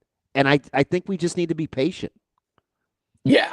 And I'm curious to see, like, for example, like Houston's a program right now that's spending a good bit. SMU. Yes, exactly. Like, those 3 programs, like, are they going to learn the lesson a little late? Or, like, I think Texas Tech, I think they've done a good job of, they're going to be big spenders in the portal, but they're also addressing team needs, and they're finding guys that fit the culture and guys that are attainable. They're not going out and swinging necessarily on guys. They're kind of breaking the market on specific guys, but they're not going after, oh, okay, we're going to go beat out a bunch of SEC schools for this guy. It's like, no, we're going to go break the market for this guy because we think he's this level of talent and he can come in and contribute for us. But I like what Texas Tech has done, but it's a gamble for sure. Like, adding as many transfers as they have, you still have to kind of balance that with the culture you've built in the locker room. Let me ask you about another school I think that flies under the radar, even though we assume they're power brokers. How do you like Texas and kind of how they're doing it via the portal through the high school development? Sark's on a little bit of a roll. We like his roster. I put them in a little bit different category than Penn State, because Penn State's they've gotten much better through retaining their high school retention too, right? They get those 1 or 2 or 3, 4 guys, and they don't miss on those big guys at Penn State. Like, how you feel about Texas? On one hand, I don't think they've been as aggressive as they possibly could be in the portal. But on the other hand, like, whenever I talk to people about programs and how they're run, Texas comes up time and again as, like, the example of how to compete right now. Like, how you manage a locker room, how you manage, a bunch of guys that are making a bunch of money, how you manage egos and personality and make sure you're finding correct team fit. Like, they are so competitive at practically every position that there's no room. Like, you're gonna have to like to adapt quick. Like, just a spring alone, talking to people down there, it was like a hey, they brought in a bunch of wide receivers, like young wide receivers. There's a couple of those guys that aren't going to stick around very long, whether it's for talent or personal reasons. They're just not going to be around in this room for very much longer, or they're going to have to learn to adapt real quick and fit into that room because there's so much competitiveness that, and they brought in these guys, like they brought in what, 3 or 4 receivers. I think Khalil Lockett's going to be the best of those guys. Jamie French was one that kind of came in, and there hasn't been like he's not nearly the level of player they thought he was. And on the flip side of that, like, they like the talent of Michael Terry, but Michael Terry came from a smaller school and had some, wasn't really around like the 7-on-7 scene and isn't really familiar with these guys. There's been a bit of a like adjustment for him culturally. And so it's like he's kind of got to get with the program or things could get a little messy for him, or like, he just might not be around there very much longer. So I've heard, like, just in general, as far as handling the transfer portal, as far as handling NIL, as far as just like managing people, Texas gets praised time and time again for the work they've done. They basically run it, the way I've heard it said to me is they basically run it like an NFL program, essentially. Tim, you brought up a name there that's really interesting, I think, for Nebraska, and that's Michael Terry. And it reminded me of a question I've gotten a lot this week about David Sanders as well. A couple of guys whose situations may have changed that Nebraska was in on pretty late. Have you thought at all about either of those guys and the potential that they might get a chance to bounce back at Nebraska? I still think those are guys that weren't ready made too. So they kind of still fit the development model, in my opinion. Even though they were highly right. I still guys. felt well, let's ask you, Tim. Did you? Yeah. You felt Sanders wasn't a year one starter, or did you? I didn't think so, but then talking to people in Tennessee, he came in, put on the weight. Like, they think he's going to start this fall. Like, they think he's like the guy. Like, they're pretty happy with him. And we'll see. Yeah, so we'll see. But they're pretty happy with him. I think Sanders is probably going to stay. Like, I think if he was to hop back in the portal or to do something, or hop in the portal or do something, then I think Ohio State would be the program, because they were the one that finished runners up this first time around. But on the Terry side of it, I think that could legitimately be an option. Like, that could be a guy we're talking about this time in December. It's so hard though, because I want to get to a couple of guys locally, not locally, but on Nebraska's radar. Guys like Mosley is one of those wide receivers that Nebraska's in on. Seems to have made some headway after the last visit, and then Luke Sorensen, who I think is a legitimate tight end prospect who was kind of blown away. When you look at receivers getting acclimated at Nebraska or to Nebraska based on what else is out there, what are they telling you that they like about this offense?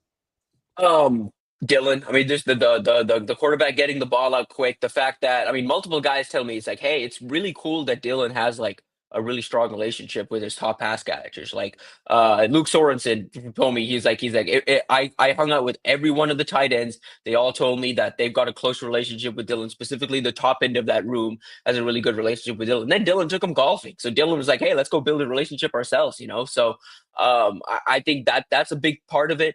I think the balance of the run sticks, the run and the pass sticks out. I've heard multiple O-linemen be like, hey, it's like it's run heavy. It's very, like, it allows me to do stuff I want to do, really maul on the interior. And then you hear receivers kind of talk about like, hey, they open it up though. They get 4 receivers out there sometimes. They get 3-4 receivers out there sometimes. And it's the opportunity to kind of rotate and play. Like, they see the depth Nebraska has. They see how much rotation there is at practice. The staff is able to go back and show them on film and show the snap counts and say, hey, we actually do this in game as well. And all that sticks out to guys. Like, all of that is reflective. And then just, I mean, it's Dana Holgorsen. It's a Dana Holgorsen offense. It's Deion Shorts, his track record of development. You're going to see Deion Shorts here this next week touting Matthew Golden, wide receiver 1, Matthew Golden, first round pick, and that's something that's going to stick with recruits. Tim, speaking of that wide receiver room, obviously with the departure of Hardly Gilmore, do you look at that room and think, hey, Nebraska is probably in a position where you'd like them to add another receiver? If the guy is there at this point, maybe, but I think you need to. I think if it's someone in there, it's going to be someone that is a day one difference maker. I don't think they're going after developmental guys at this point. And yeah, I also think just that confidence in what they can land in 2026. I don't see it. I really don't see it at this point. Let me ask you about the quarterback position, especially with Dayton in the fold, and we know what they feel about Trey Taylor, who, bless his heart, he's a Carmel Catholic guy, home of Ed Stewart, one of my buddies. It's a 2027 guy. I get it. I think A&M is still in the thick of it. I'm guessing Illinois is right there, LSU. Where did he gain the most traction, or where did Nebraska gain the most traction with Trey Taylor? Culture was a big one for him. They checked boxes academically, but not a huge thing. Obviously, he's got other programs that check those boxes as well. But it was Rhule, the relationship with Rhule. I think as soon as like Nebraska, Rhule offered him at midfield last fall, and then took a personal like hand in building that relationship. That was a big deal for him, like getting to know him. And then when he came back, he started building that relationship with Dana Holgerson, and Nebraska made sure it's like, hey, you're building the relationships with the important guys. We're not sidestepping you. We're not just dismissing you to your area recruiter. But to his credit, EJ Bartel did a really good job getting Nebraska's foot in the door here, keeping Nebraska in this. But it was just the fact that he built these strong relationships with the head coach. They made it clear that he was the priority quarterback target, and they've just continued to make him feel at home. The offense clicks with him, the system clicks with him, and then the biggest one was the last two times he's been on campus. You spent a lot of time with Dylan, and Dylan's kind of just told him, "Hey, do something different. Like, don't go to the Georgias and the SEC schools. Like, go do something different. Try something else. Like, I took a chance on Nebraska. Like, why don't you do the same thing?" Tim, I'm curious because we talk about these quarterbacks a lot in terms of their ratings and stars and stuff like that. But what about Trey Taylor's game specifically draws Nebraska to him? It's a big frame that'll develop, that they think will continue to develop and fill out. He's been doing this for a really long time. Like he's kind of been growing up playing the quarterback position's been looking to this. Like so mentally, he's further along than the typical high school quarterback. He can play in structure, does a really good job of kind of pushing the ball downfield. There's just a bunch of traits that they think they can continue to develop and build on.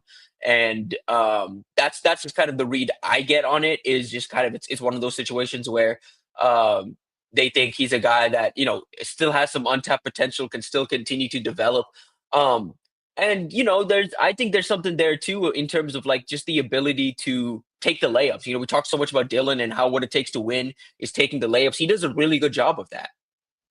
Let me ask you about, I'll get you out on this, with Devin Jackson and maybe kind of the tandem with Odom and how they feel about Nebraska as a pair. Are they connected, or is this kind of going to be two separate deals as Coach Addison Williams gets a chance to shine? I think this is starting to become a duo recruitment. They've, especially the way they just handle things this spring. They've been playing 7-on-7 together. They're obviously high school teammates, but it's not like they're from the same area. Devin's from Florida, but Danny Odom's from Pennsylvania, moved in to go play at First Academy. So Devin, for a while, Penn State was a contender for him. I think Penn State's still a contender for him. That isn't for Devin. But outside of that one program, at this point, the programs at the top for both of those guys want both of those guys. And Nebraska was one of the first that kind of pushed let's take both of you. We want the package deal. Addison Williams has a really strong relationship with both. And I think they're well positioned. He's a good dude. Yeah. He's a good man. Yeah, and I think the biggest thing for me, what sticks out, is the fact that Addison had established a relationship kind of knowing UCF didn't have a chance. And then when he got to Nebraska, he was able to be like, hey, we're at a Big Ten school now, and we can come get you. And those guys were pretty receptive to it. They like him.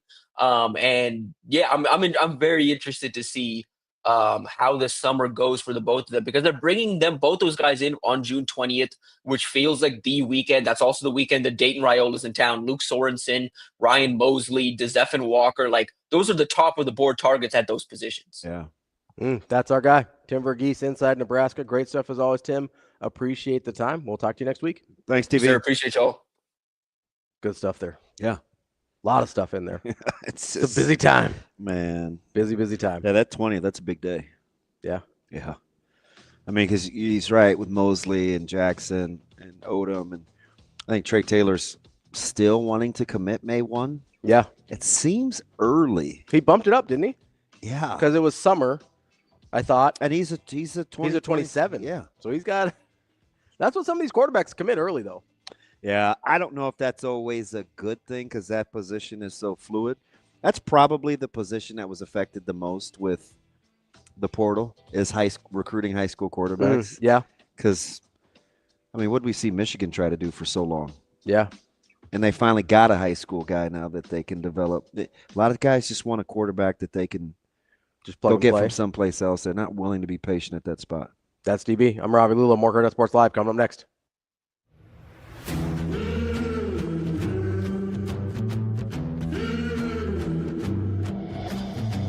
The Mizuno and Oklahoma State softball story is a story of growth and success.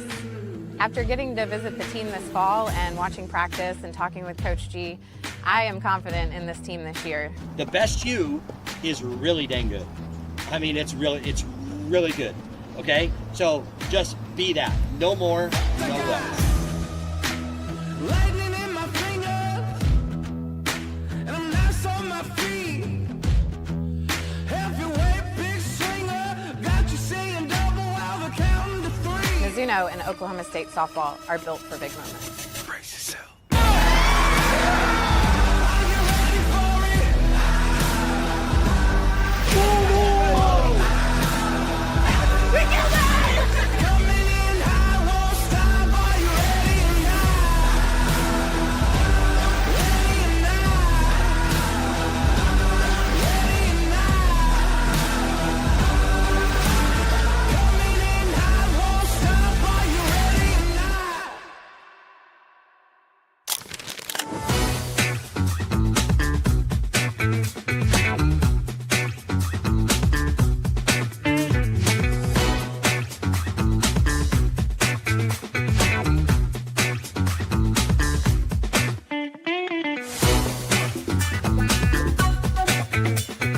You know, like moving to any other position, it's been challenging, but, you know, I just look at it, I take my experience from guard and just moving it over to center, even though center is a totally different position from guard. You know, I just take what I've learned, you know, even getting those reps when I used to play guard and center, just taking that to now, and I've just been working on it every day just to get better. Like, what can I do, you know, to improve? Because I can't improve everything in just one practice. So each day I just focus on if I can be better at communicating better or just, you know, technique stuff. That's how it's been.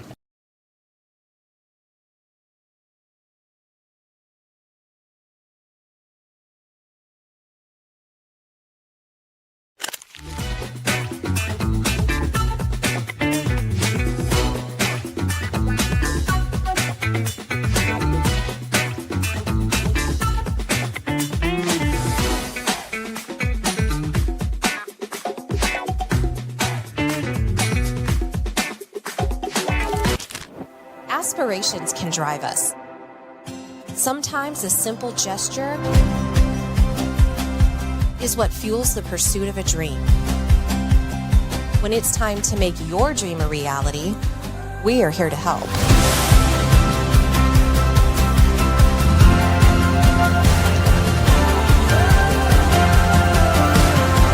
Centris Federal Credit Union. We are where you are.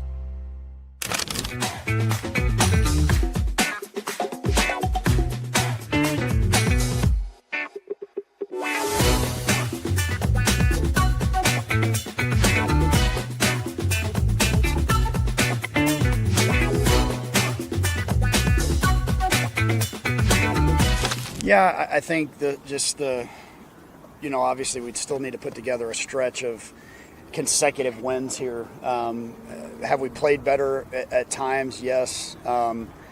Honestly, your momentum obviously comes from your next day's pitcher. And so we've done a better job here of late. I think there's no coincidence that Tucker coming back is going to give us you saw the freshman go out there on Tuesday and pitch with more confidence. And even though Tucker wasn't there, I mean, I just think his presence and what he did on Sunday at Iowa is something to feed off of. And it's contagious, just like the hitting is. So I think we have seen some progress in a lot of ways, and trying to cover, you figure we're probably trying to cover about 125 innings that we lost between Mason and Tucker, and that's difficult. That's difficult to do.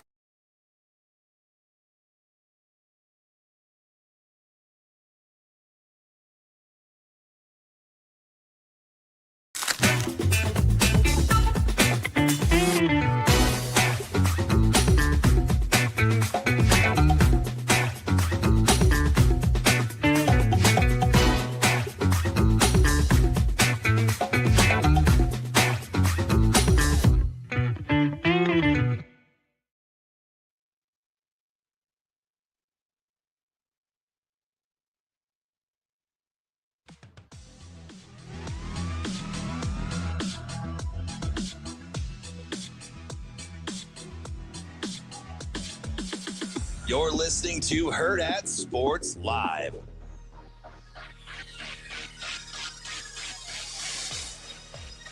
We're back here on Hurrdat Sports Live, and that's DB. I'm Ravi Lulla, and reminding you, make sure you get out. I know the weather was a little iffy last night for the Supernovas game. You got another chance in case it scared you off. You can get out there tomorrow night, 4/19. That's Saturday. Make sure you get out there. Supernovas.com is where you get your tickets, and they will be back in action at the CHI Health Center. Once again, first place Omaha Supernovas will be there facing the Atlanta Vibe on Saturday, April 19th. Supernovas.com is where you get your tickets. DB. What do you want? I just want to talk, maybe be friends, just hang out. Oh, friends is pushing it. Why can't we be friends? It's pushing it. That's actually not a bad song, though. Keep it pushing? Yeah, not a bad song at all. I wanted to get to something. What's that? Shane, I prefer Lowrider, by the way, by War. Low Rider. Over Friends. Big Gone in 60 Seconds guy? Absolutely. I am not. Never seen it. Really? Mm-mm. A lot of those car movies I didn't see. Not a big car movies guy? No. I like Knight Rider. Big Kip guy? Sure. Wasn't that the car's name? Kip? Kit. K-I-T. Oh. Yeah, I knew a Kip. Yeah? Kip Fagan. Yeah. Kip Kissinger? I know him too. He's the ref, right? Yeah. Yeah. I think that's the only Kip I've heard of. Shane. Yeah, what cut you got? Play clip 13. When you have a fourth-year guy who started in the SEC, you've got Emmett Johnson, who's a starting tailback. And let's be quite honest, like, if they were to get injured, they have a lot to lose, right? But they love to compete, and they understand that when you play football, there's an inherent risk. And that's why, in the NFL, they have preseason games. Think about that. You have a $270 million roster. You have $50 million quarterbacks, and you still put them out there for preseason games because you have to make a decision. Do I want to be healthy or do I want to be good? And most injuries actually happen just like shuffling and the guy's knee buckles, right? So, but when you have players that like to play, like I don't have guys saying like, I blow the whistle up there, hey, coach, can we run that back? Can we do it again? This is the first time like the offense fumbled today in a competitive period, and I wouldn't let the black offense go back out. And they're, Dylan's in my ear. And I'm like, well, the only way to punish you guys is to not let you play, as opposed to make them go again. And they're, it's completely different. But it's your three, right? It's completely different, and it has nothing to do with me. It's the guys. They like to compete. Like that guy back there, Justin. Like, if someone called me and said, hey, there's a problem at the house, I'm calling Justin Evans. I'm telling you. And he's moved to center now. He should be up for everything, every award. I mean, but he's a tough guy, right? Smart. And but he's not the outlier. There's a ton of them. And it's been really good. So when I say that, I'm just like, I want to be on the practice field. If you come to a practice and you hear me yelling and screaming, I kind of sit there and talk to Susan, talk to Hay. I mean, we got what we got going. And so they love to practice, and they're competing at a high level. So I'm happy about them in terms of that. You okay with that? Which part? This kind of being the team that he wants. Yeah. Yeah, me too. I think it was grossly misinterpreted by some, as though. Oh, I didn't see anything negative. Was there pushback? Well, here. Or clapbacks? I'm just going to send it to you. Okay. You can watch it at your own leisure. I don't know why I waste my time. Oh, I know who this is. I don't know why I waste my time. Here's the thing. If we think it takes a while, if it takes a while to build a culture, if it takes a while to build a roster, if it takes a while to do all of the things that it obviously takes a while to do, unless if you're Kurt Signetti in Indiana, and we'll see how long that has staying power because we don't know. I'm not being a hater. We don't know. Pause. Yeah. Greater success this year, Indiana or Illinois? Illinois. Okay.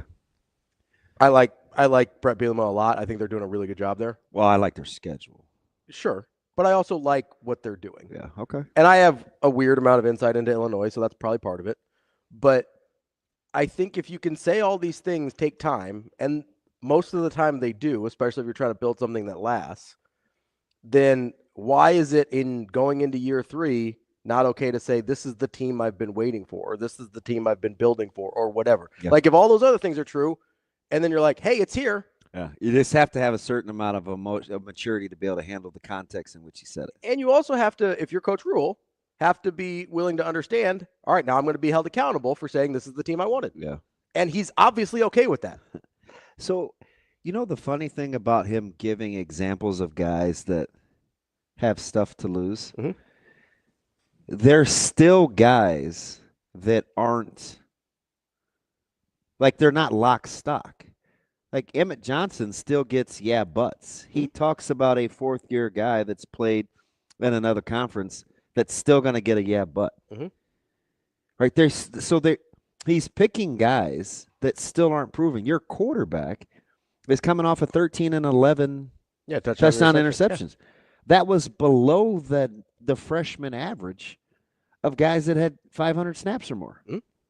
That stat that didn't come from me. That was my man Jed Burks, who took the deep dive. And we should talk to him because we used his stats last year about the quarterbacks, freshman quarterbacks going back to 2016. Remember that? We took the deep dive and we were trying to predict Dylan's stats.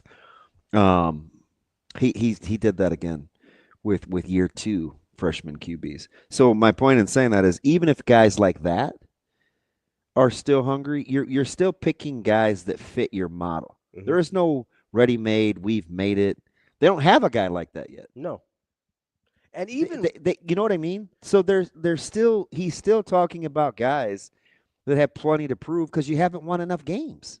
Well, and okay, who out of the 2 years we've seen at Nebraska, who would you have said was the closest to being I've made it type guy? Because there's not a lot of options, I don't think. All right, say it slow. Out of the first 2 years in Nebraska, of the 2 actual football seasons we've seen so far, which guy on the team is the closest, because I don't think there's really a full-fledged one, but has been the closest to being able to say, I've made it? I have a guy in mind. You'd have to. This is another Bikram yoga, though. You'd have to be stretching. Stretch. Who do you have in mind? I've made it. Closest to being able to say No, that. I hear you. Yeah. I hear you. Because you're right. I think it's a stretch for anybody.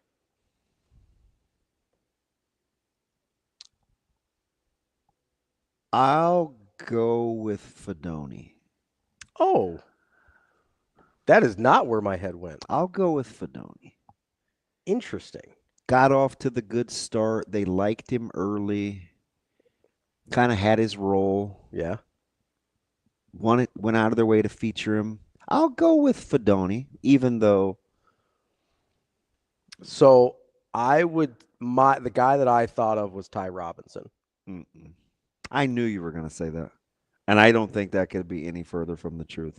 In what sense? Because we did not like the fact that Ty was so inconsistent. Sure. We would say things like, which Ty Robinson are we getting? Sure.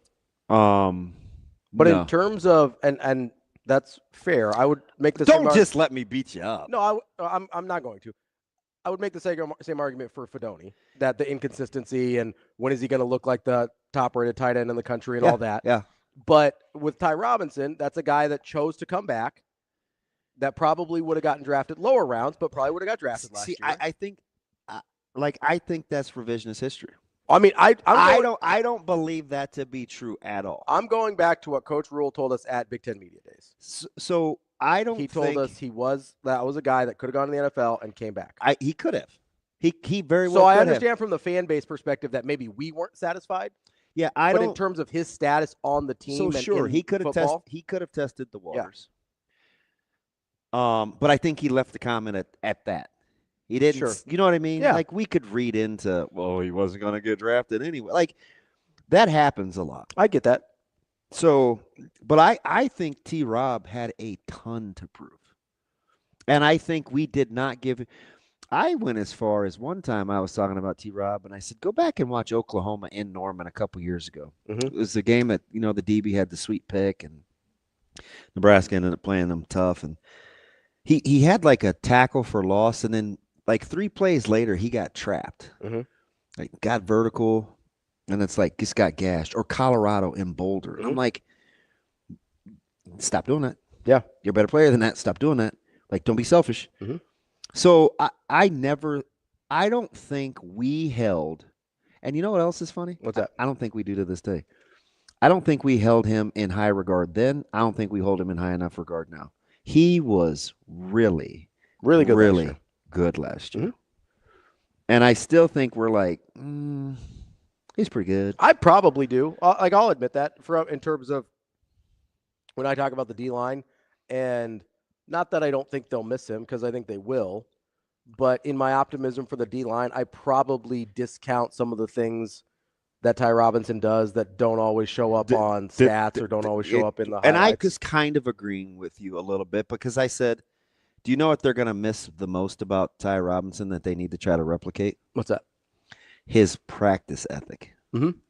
So that's one of the reasons I brought Ty Robinson up in this conversation. His practice ethic. Because that's a guy who, and obviously we disagree, but that's a guy that I think was one of the closest to being able to say going into last year that I've made it. And that's a guy that never at any point acted like he would ever say that. Even when Nash was hurt, mm-hmm.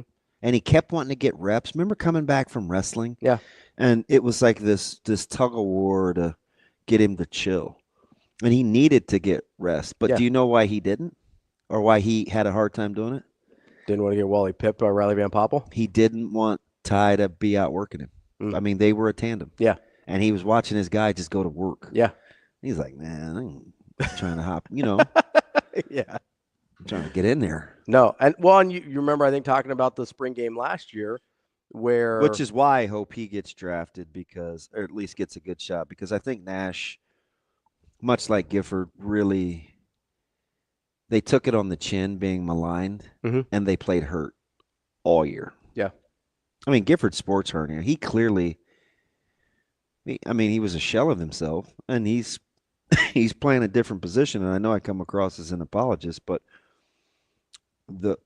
I'll end up being right, because he's talented enough to make a roster. Sure, and if you're talented enough to make a roster, you're clearly talented enough to be better than you were a year ago, which I understood while I'm critiquing it. Yeah, because it would be easy for me to just sit here and bash the safety play last year. I think that's part of the frustrating thing with Gifford, though, is I think a certain amount of us believed that he was better than what we were seeing. Yeah, and so whether we knew about the sports hernia or not, or whether we knew how much it was bothering him or not, I think that's part of the frustration is like, okay, I think he's physically capable of being better than this. Same thing with Deshaun Singleton, for that matter.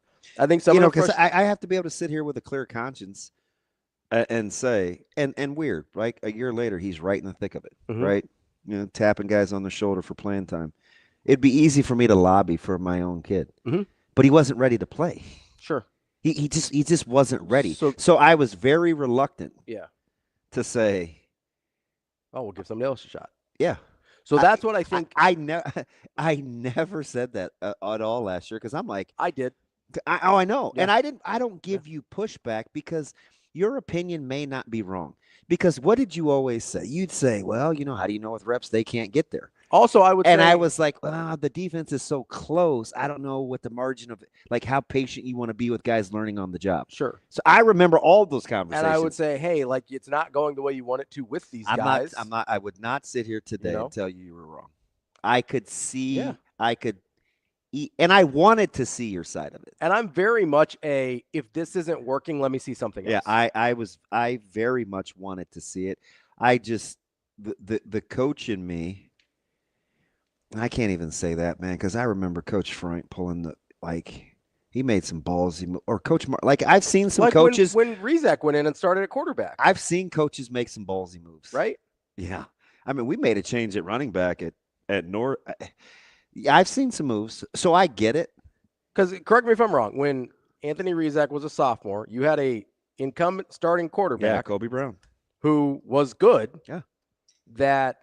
It wasn't going quite the way you wanted it to. It was not met by everybody with rave reviews. And he goes, hey, we're doing this instead. Yeah. Right? So tough decision. Like, I have a really hard time. And listen. Some thought it should have happened sooner. Some thought it was too soon. Right. Like, it wasn't. It was a gutsy call. It's a really difficult line to navigate.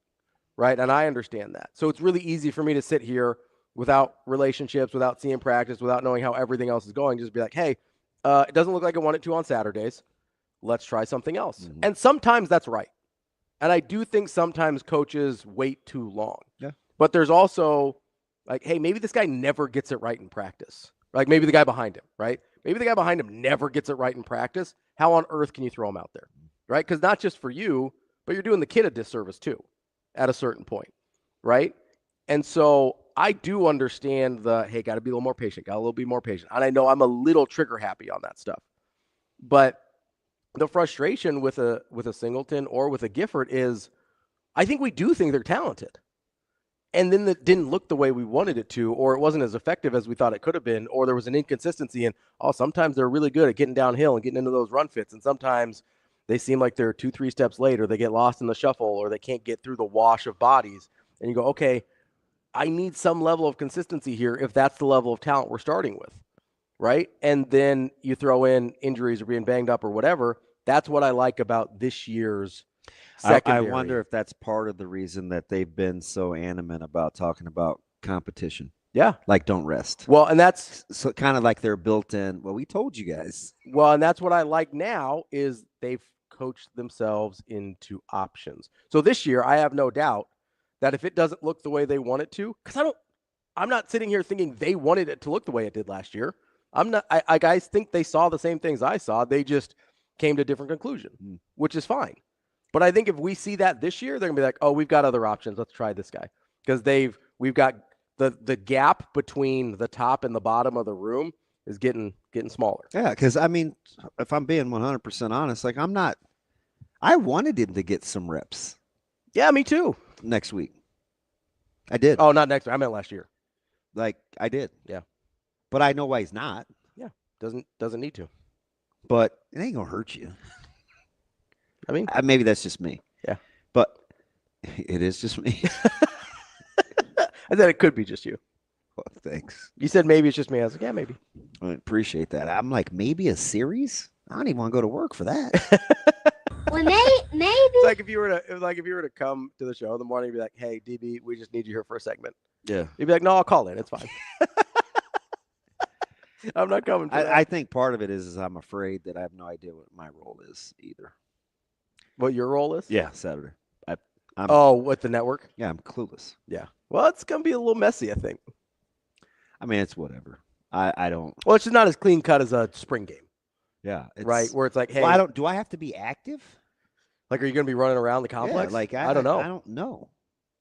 Are you going to be like stationed, headquartered somewhere? No, they won't let me chill.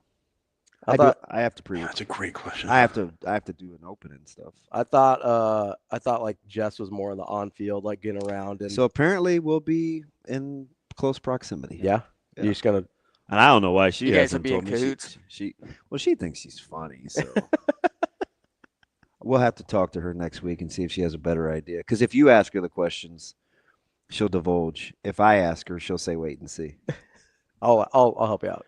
Appreciate that. Be like, hey, Jess, do we know what our guy's doing No, on Saturday you yet? can't be that obvious. Okay. You Oh, have to, no look pass. you have to generally talk about Casey. what Love we're that. what the What it's gonna look like? yes. Okay. Because we clearly don't have a play-by-play guy yet either. Well, Glad we don't have to talk football. that's true. Yeah, I think you can handle talking football for a little bit. Maybe. What? I mean, maybe. So here's the other thing, because I don't want to just talk about the DBs. You know where I see that too? Where? Is the O-line. Sure. Is the O-line. Well, that's why. Yeah, I mean, you brought up Spindler earlier. We've brought up Pritchard before, and we haven't talked Spindler since week 1. and we've been talking O-line a lot. Yeah. Well, they haven't talked Spindler since week 1. And they've been talking O-line a lot. So I did like the fact yesterday he used Justin Evans. Mhm. I told that's a legit tough guy. That's a guy that I think embodies a lot of what they want to be. Yeah.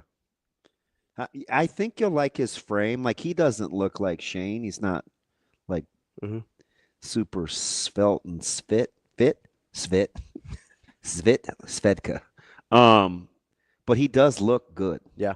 For what his frame holds. Because he's not huge, like, height-wise, right? No, he's kind of a squatty body. Yeah.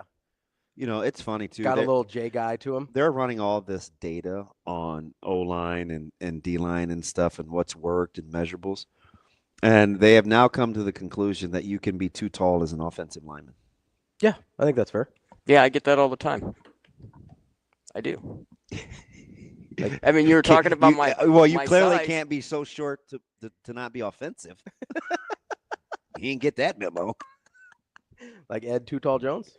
Defensive lineman, right? Correct. Yeah. No, I that makes sense though, because I think there's been well played, Ping.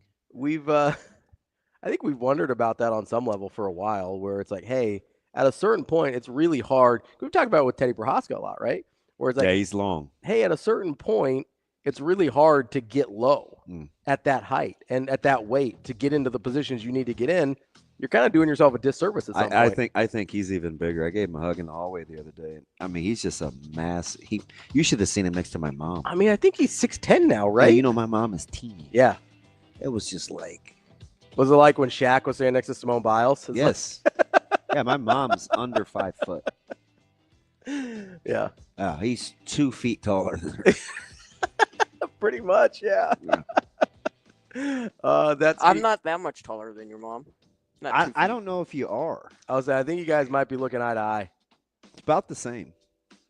That's CB. I'm Ravi Lulla. It's Hurrdat Sports Live. Coming up next, we got Mike Sautter, Hurrdat Sports and NEBPreps.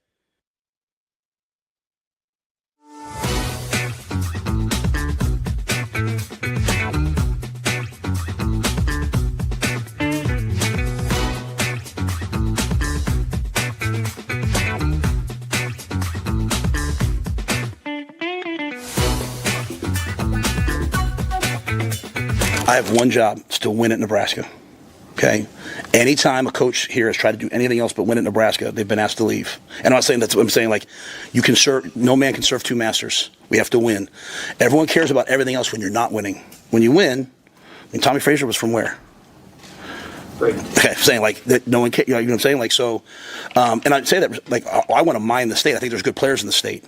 Okay, but like if a player's a really good player and doesn't quite fit us, and he's going to go, but he's going to go somewhere else. I want him to go be happy. I care about football in the state. That's why we're open. Every practice is open to the high school coaches in the state.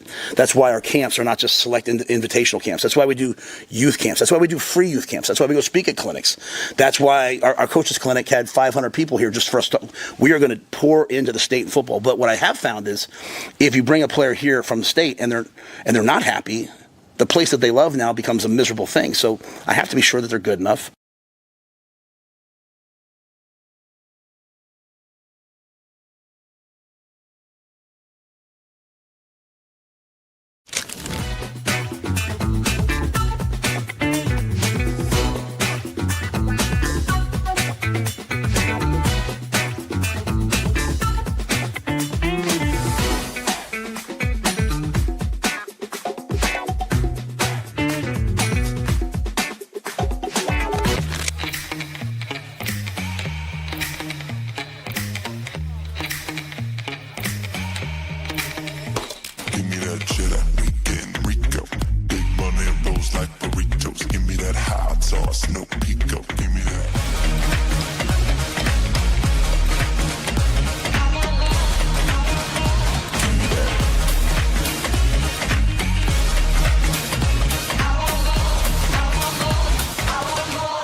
To be honest, I felt kind of scared, confused, because with them leaving, I didn't know how the defense was going to be ran. I didn't know where I was going to be.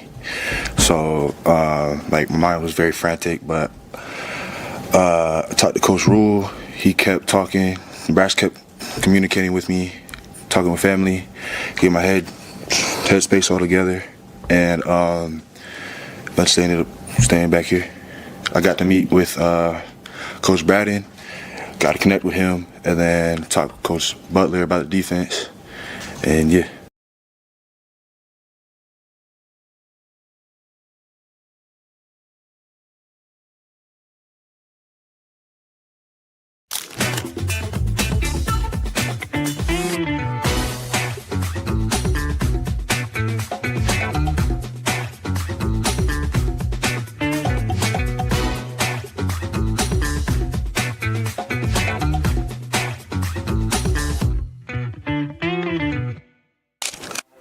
Aspirations can drive us. Sometimes a simple gesture is what fuels the pursuit of a dream.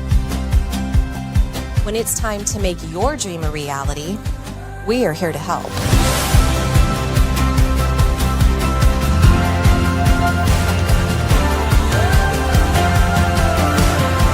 Centris Federal Credit Union. We are where you are.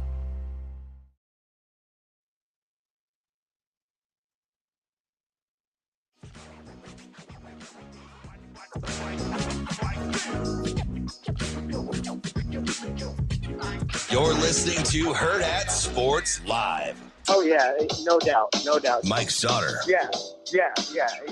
Mike Sautter. Oh, man, you're going to put me on the spot. Mike Sautter.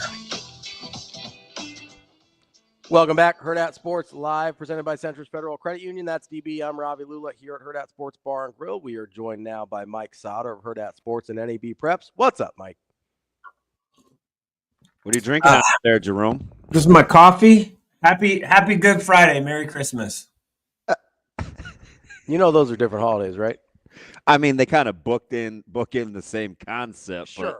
They're related, but different. It's just the mug that I grabbed. I don't really care what it says. There's a couple pictures of my kids on there, though. See? Yeah. It would be very inappropriate to say, do you take your coffee like you like your women? Wow. I meant with a little sweet. What'd you think I was talking about? I like my coffee black. I don't mind straight black coffee. My wife can't. You'll be all right. That's it. Oh yeah, straight black coffee's fine, but I do have a specific way I like coffee at home. Yeah. Which is I'm Dunkin' only guy, right? Like Dunkin's my go-to K-cup, Dunkin' original, no crazy stuff with the flavor coffee. And then I'm very specific with the sweetener that I put in, or the what's it called? Coffee creamer. Uh-huh. So I do put a little splash of, and I hated it because they were out of it last time. So I'm just finishing off what I had to buy instead of what I normally buy, which is Wide Awake coffee creamer. And it is the vanilla caramel coffee creamer. It is the absolute best. I just put a little splash in it. Oh, that's vanilla caramel as a combo sounds delicious in just about anything. So it's not quite black. Well, I'm well aware. Have you not? Never mind.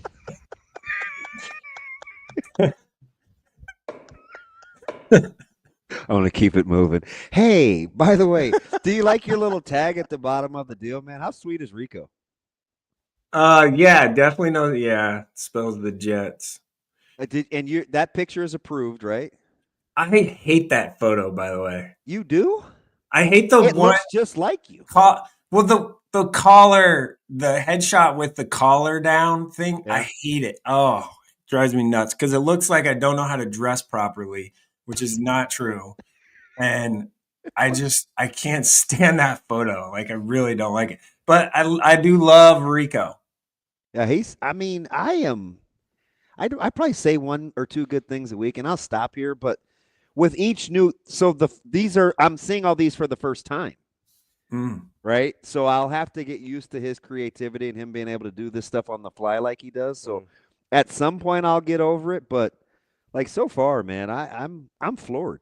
Yeah, you could just switch up stuff. I mean, I definitely do cover high school sports for NEBPreps, but I do some other things too. So Well, do you want to talk about those other things? Because I think you have to kind of like the roster, and we could talk about Coach Monaghan too. Yeah. That's where I wanted to go. You want to go with Coach Monaghan? Yeah. What do you think about that hire in terms of what Nebraska needs? Yeah, so I've known I've known Coach Monaghan, for like at least a decade when he was at Minnesota State or Mankato, whatever you want to call it. And then just every other stop. And he's always just checked in with me on like, hey, any players in Nebraska that we should be looking at every stop along the way. He can get his ability to he's a grinder, like he's a hard worker, especially on the recruiting side, but he'll be able to get into like Illinois and maybe Indiana a little bit, maybe a little Ohio, maybe Missouri, like places that kind of aren't generally, we haven't seen recently. He'll be able to get into those places. He's a pretty relentless recruiter guy.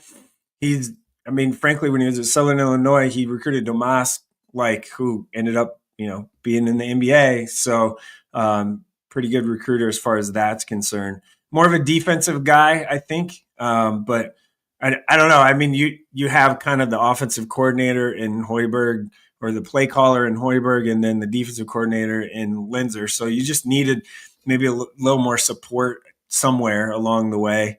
And Pat's been good everywhere he's been. So he's hard and nice guy. He's not a rah-rah, look at me, like the energy recruiter guy.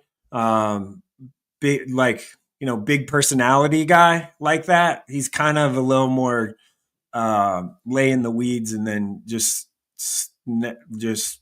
get you at the ankles, right? And then knock you over when the timing's right. So, and that kind of fits the personality of like Nate Lenzer and Coach Hoiberg too, a little bit. So, I think it's a good personality fit. It's not a guy that's like has all these NBA connections and all this stuff. That's not what it is. So, but Pat's good. He's going to work hard. I know that. I know he will work hard. Like that is not, there's no question about his work ethic, in my opinion. Where would you put him as a talent evaluator? Because that's a place where I think Nebraska evaluating talent for fits in their system has been something that I think has left a little bit to be desired. Do you think he meets, as a recruiter, do you think he meets that need? Yeah, I think he's fine. He fits right in with what I guess they do, which you're not getting that high level player, like 5-star guys. He won't be, maybe it might be able to strike something in there, but anymore now we're talking about money, right? So like, it's kind of like Nebraska needs to have the money to do it. Also, and this is changing subjects, but you look at kind of what Nebraska has done, and I don't have all the details or know the exact dollar figures that they have paid, but it certainly feels like Nebraska is building around rink mast, and rink mast being vitally important for this next season. they're building all these shooters or guys capable of shooting around. And then you have a couple athlete guys like Kendall Blue, who's a really solid basketball player. Jamarcus is coming back. He's gonna be like the point-ish guard. I don't even know if they actually are gonna have like a true point guard. And that's something Coach Hoiberg has said in the past. They don't really need one. They just need offense initiators. Now, if you run into a team that presses a lot or likes to press some, like Oregon can throw some press on you, UCLA can with their system, like then you're going to be in trouble if you just have guys that are kind of pitchy woo-woo the ball ahead and get the ball moving fast. I think you still need someone that can really handle the ball and make good decisions. But this roster, the way it's constructed, I like. They got a little more. They got longer for sure. They got deeper for sure. They got more athletic for sure. But the money, it feels like they kind of spreaded the budget out level, like evenly-ish, instead of like, let's go hammer one big-time player or two big-time players, and then we'll kind of fill in the gaps. What do you think they do? What do you think they do with Verghese? Well, that's a great question. I mean, he's coming back. He signed a 2-year deal last year, right? So unless something changes in the next 12 days, 13 days, he's coming back. They just got to get him back to kind of the level that he was before he got injured. I guess, okay, let's not go all the way before he got injured, but like the little bit of run that he had before he hurt his ankle.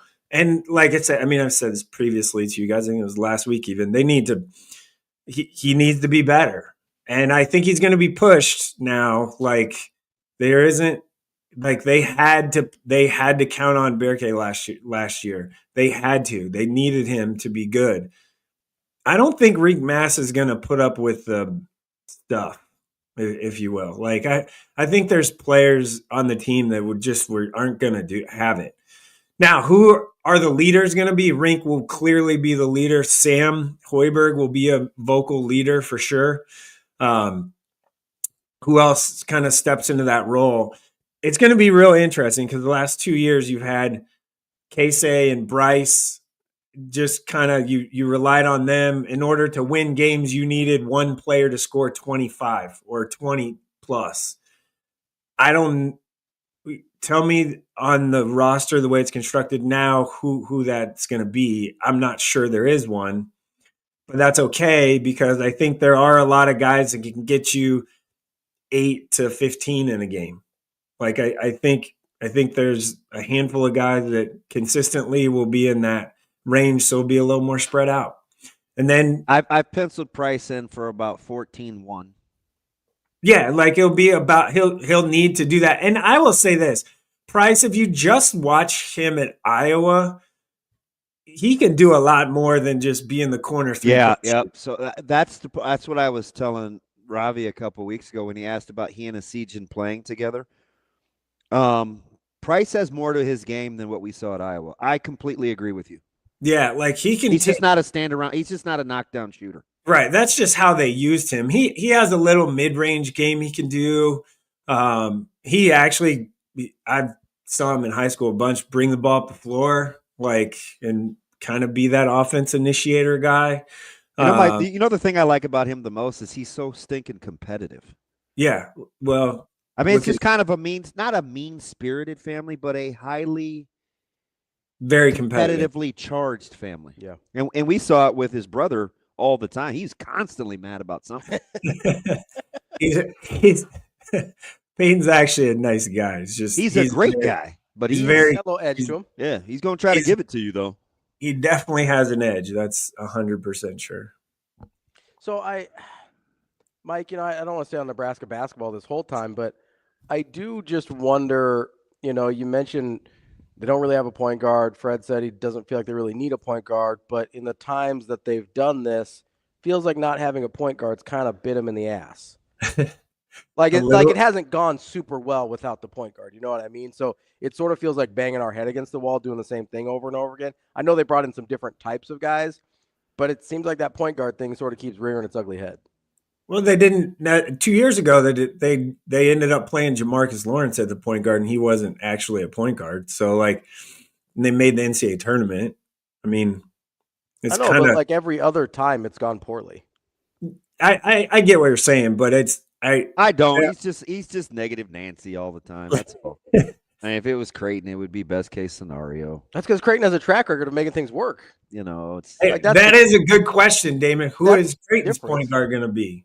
I don't know. So I'm looking at that, and Josh Dix. I like Graves, but I don't think the way Mac wants to play. He's not a true point. He's not a Mac. true point. So, I mean, but he can also initiate the offense through a couple of different guys now. And we've seen and Matt can get away with it, right? I mean, he's used Trey. He was non-conventional. He used Baylor Baylor. was He unconventional. used Tyshawn, who's non-conventional. Like Listen, there's a track record of this working at Creighton. That's why Jo- it's different. Josh Dix can handle that role. Like not saying he's not going to be Stephen Ashworth. Like, you know, No, it's a different style. Yeah, but he definitely can be the guy to get the ball up the floor and all of that stuff. He's played with the ball in his hands a ton in his life. Did it at Iowa on occasion as well. So I think there's something there to be said with that. Hey, so let me ask you, how do you like what Coach Crutch did at the point guard spot? A little more undersized for him that he'll fall that he typically likes, but athleticism. I mean, you don't have to worry about that at all. Like, how do you see them kind of building around what Omaha's been able to do? Yeah, if people want to say JJ White was 6'2" or 6'1", they're I wrong. told Ravi he was long, his arms are long, but he's probably only 6 foot. But he was long. Maybe. I thought he was long for a 6-footer. JJ was right at 6 foot. Yeah, Like, he's taller than me. Yeah, I'm 6 foot. He was. Well, I would have guessed you a little longer than 6 foot. Yeah, I'm 6'1.5" actually. That's what my driver's license says. And the last time I went to the doctor, Well, mine lies, and it says I'm 5'11" and 3/4. you're like Just 5'11". Yeah, you're. I was going to say something about the president's physical, but I'm not going to say that. Oh, you mean you don't have joke Tourette's like my partner? He just fires them, no matter how inappropriate they are. What? Donald Trump and DK Metcalf are the same person physically. Huh. Interesting. He spit it out anyway. So maybe he does have it. No, okay. I mean, do you like the movement? Yeah. So yes, I like what they did there. I do, because clearly you look at the stats.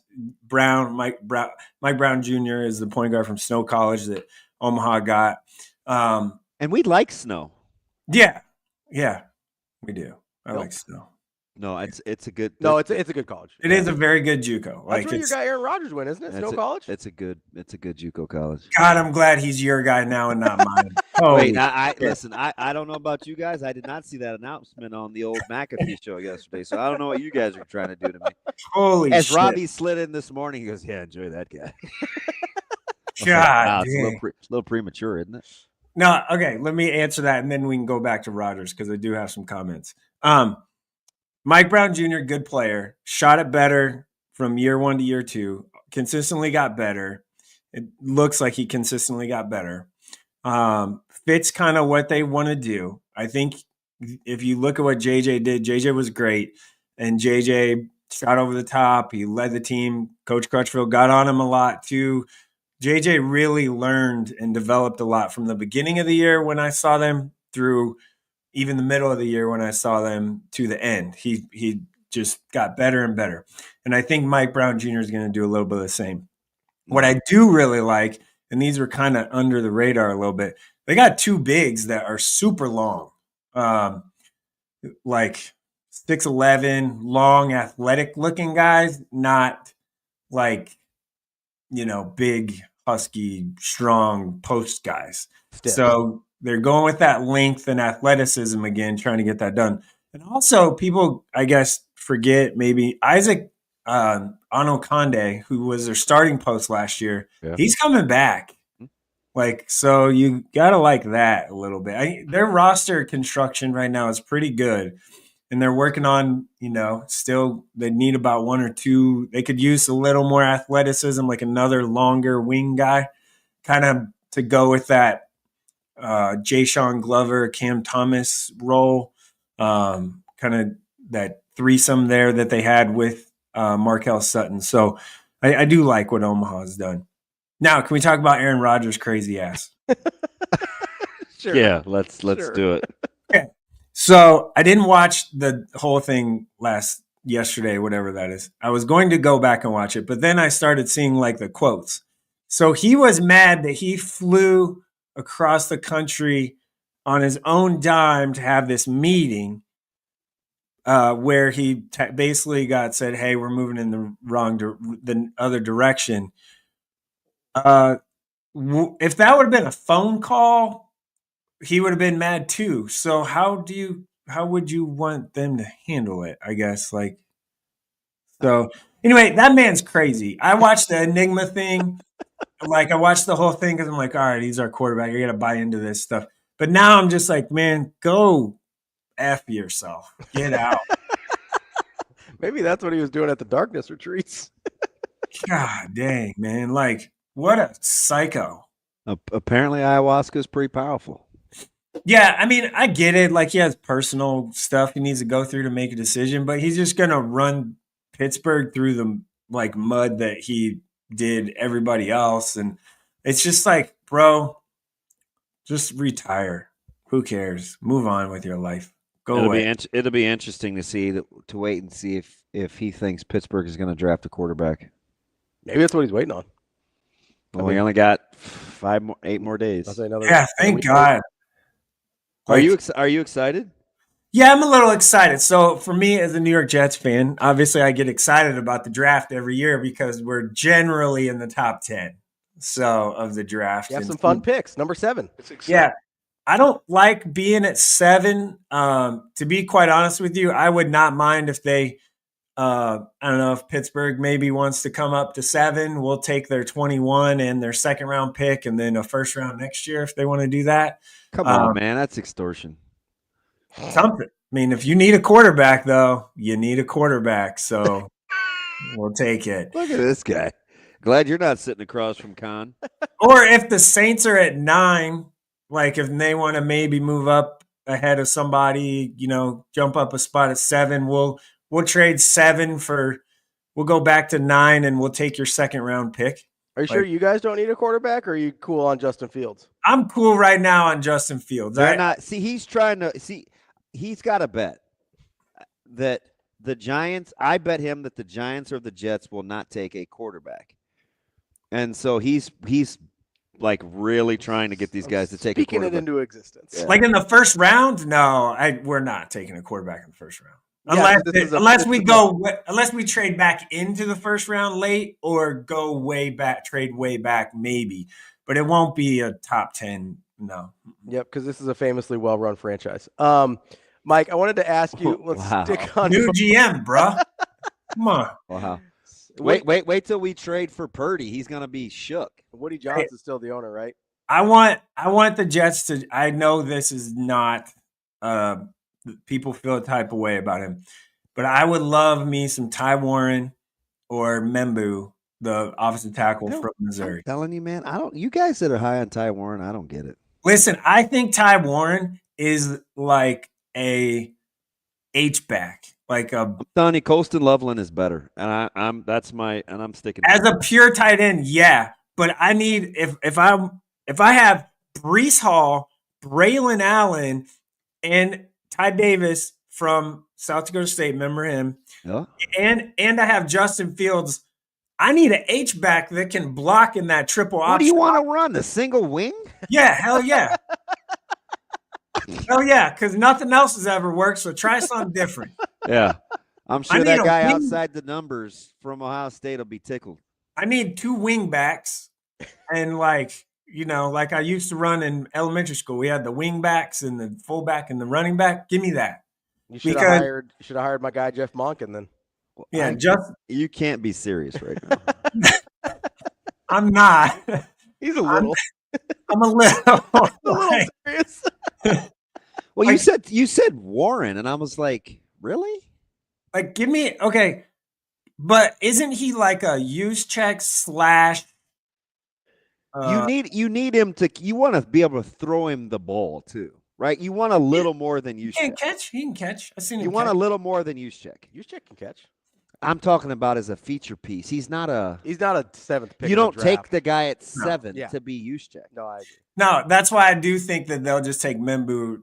Then you'll have Fasho and Membu next to each other, left tackle, right tackle, and we have 2 first-round draft picks that'll be the tackles for 10+ years, and doesn't matter who the quarterback's going to be because they're going to be protected. Hey, where are you in your division? Are you behind the Dolphins? We're working our way up. Okay. Are you behind the Patriots? Hell no. You sure?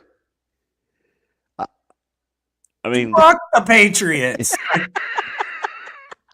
That didn't take long. Oh, I tried to really hold it, but I have an extreme disdain for the New England Patriots my entire life. I cannot stand the Patriots. And I have been very public about my disdain for the New England Patriots. And I was pissed when they hired Mike Vrabel because I wanted him. But I'm cool with Aaron Glenn because I actually still have Aaron Glenn's rookie card from New York when he was drafted by the New York Jets. Such a child. Sometimes he goes back to the cards. Sautter, real quick here. Let me ask you about Tramar Brown here as he's coming out of the transfer portal, obviously, Omaha kid. What do you like about him coming out of high school, and what do you like about him after his time? He's super tough, like super tough kid. He's a great kid. Yeah, awesome kid, great human being, no character question at all, none of that. He's a super tough kid. Ran behind in high school, ran behind a really good offensive line, and they just ran into a really good team in Gretna with Zane Flores at quarterback in a semifinal game. It was freezing cold. I remember that because I was there. But he's a tough kid. He's going to be a nice fit for somebody. Do I think it's Nebraska? I don't know. Doesn't Nebraska could use a hammer maybe like that? They could. But I just he'll be here. He's in town at about he'll be here about noon. Yeah. So I know others like Miami and that have really Oklahoma, K-State. Oklahoma just got the cow running back. I know. It's like I think they got their guy. Yeah. You want to talk about a disaster? Cal football right now? Holy crap! Oh, I know. It's and what good players they had are bye-bye. Are gone. No, but Marty's good. Marty would be a nice piece, like a complimentary guy for like Emmett and maybe others, and give you like that short yardage kind of hammer guy. I think a little bit more. So I'm happy for him. He's a great kid. And another piece of that too is his brother is looking pretty good right now. Like gained a lot of weight. And is Iowa Western and all that. Like he might, like he could. I like him too. Yeah. So Marty would be a nice complimentary piece at the power level like that. I don't think he's a 30, 25 carry a guy. Game guy, but he'd be nice. He'd be good to have. Obviously, Coach Yonk has probably worked that angle pretty well with Nebraska. So, but we'll see what ends up happening. I would be stunned, to be quite honest with you, if it's not Nebraska, just because Coach Yonk and the familiarity and all that stuff. Just I'm like Rodney Dangerfield. That's Mike. Over here. That's Mike Sautter. I'm not saying you. Listen, and Damon Benning. You said the right thing. And Damon Benning. Go, Coach Young. I love that dude. He's a great dude. Send him a message. Ask him how my guys are doing, man. Who's your guys? Oh no, he's got half my 8th grade team over there. So take your pick. take your pick. Wow. Awesome. We appreciate it as always. We'll talk to you next week. I do hate a certain kind of patriot if you want to go political, but that's just different. Hey, Jerome. All right. You almost got out of here scot-free. We'll see you later, Mike. We've got more Hurrdat Sports Live coming up next.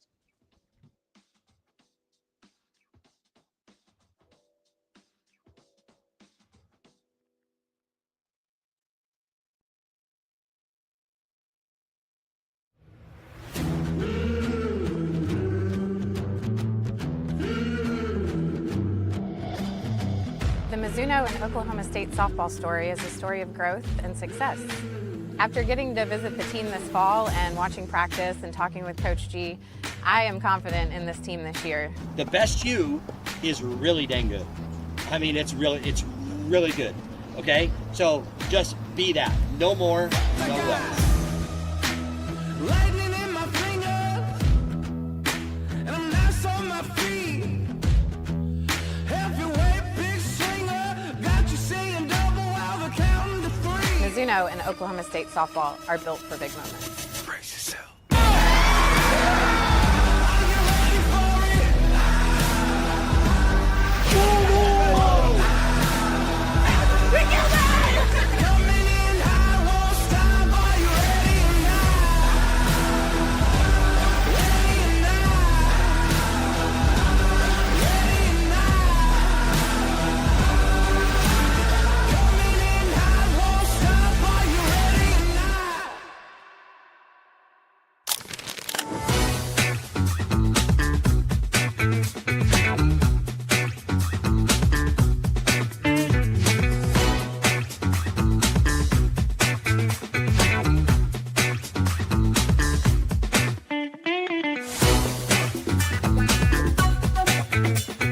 You know, like moving to any other position, it's been challenging, but, you know, I just look at it, I take my experience from guard and just moving it over to center, even though center is a totally different position from guard. You know, I just take what I've learned, you know, even getting those reps when I used to play guard and center, just taking that to now, and I've just been working on it every day just to get better. Like, what can I do, you know, to improve? Because I can't improve everything in just one practice. So each day I just focus on if I can be better at communicating better or just, you know, technique stuff. That's how it's been.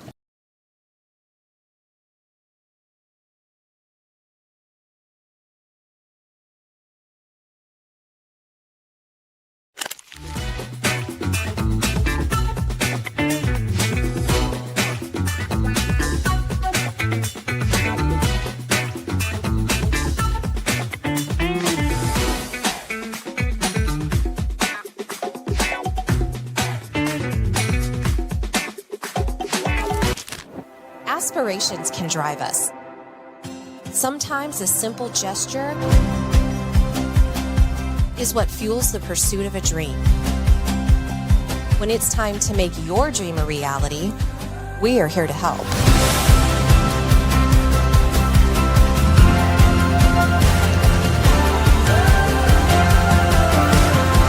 Centris Federal Credit Union. We are where you are.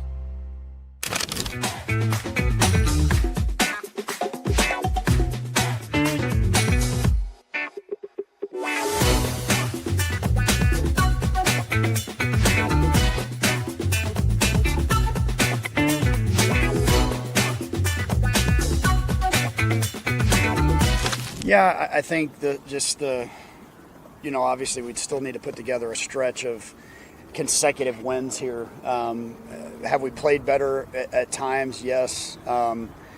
Honestly, your momentum obviously comes from your next day's pitcher. And so we've done a better job here of late. I think there's no coincidence that Tucker coming back is going to give us you know, you saw the freshman go out there on Tuesday and pitch with more confidence. And even though Tucker wasn't there, I mean, I just think his presence and what he did on Sunday at Iowa is something to feed off of. And it's contagious, just like the hitting is. So I think we have seen some progress in a lot of ways. And trying to cover, you figure we're probably trying to cover about 125 innings that we lost between Mason and Tucker. And that's difficult. That's difficult to do.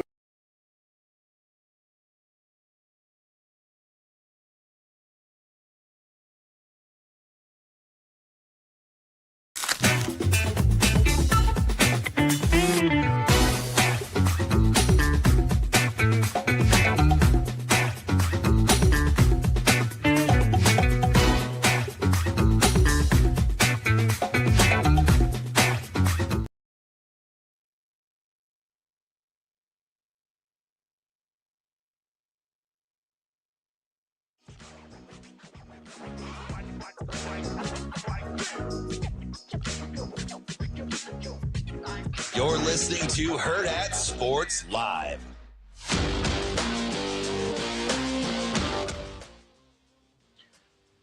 We're back here on Hurrdat Sports Live. That's DB. I'm Ravi Lulla, reminding you that Centris FCU, that Centris Federal Credit Union, is the place to go to find a financial institution that cares about and understands your needs, no matter where you're at on your journey.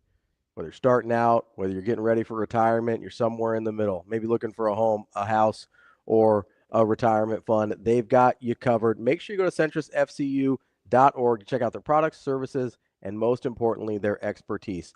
That's the real credit union difference, is the expertise and their investment in the community. Get to centrisfcu.org to check them out today. Federally insured by NCUA and an equal housing lender. DB. Yo. We've got some games tonight. Yeah, we got a few. I know it's I know we got some NBA. You're a big no betting association guy, but you did get one the other day. You got a couple the other day. You got Heat, you got Magic. All in on the Hawks. We got the Hawks tonight? All in. What do we like about the Hawks tonight? The fact that it should be 12 and not 1. Okay. All in on the Hawks. Numbers wrong, so you're in. All in on the Hawks. All right. Nothing on Mavericks Grizzlies. Don't feel anything there. Thug Dizzle. Let's no, nothing there. Although I would lean Mavericks. So can I? But I'm all in on the Hawks minus 1.5. Atlanta Hawks. So we haven't really talked that much about Ja Morant here. I took a few long shots yesterday. Did not pan out. Yeah. Yeah, I'm not feeling good about it. Was not tickled.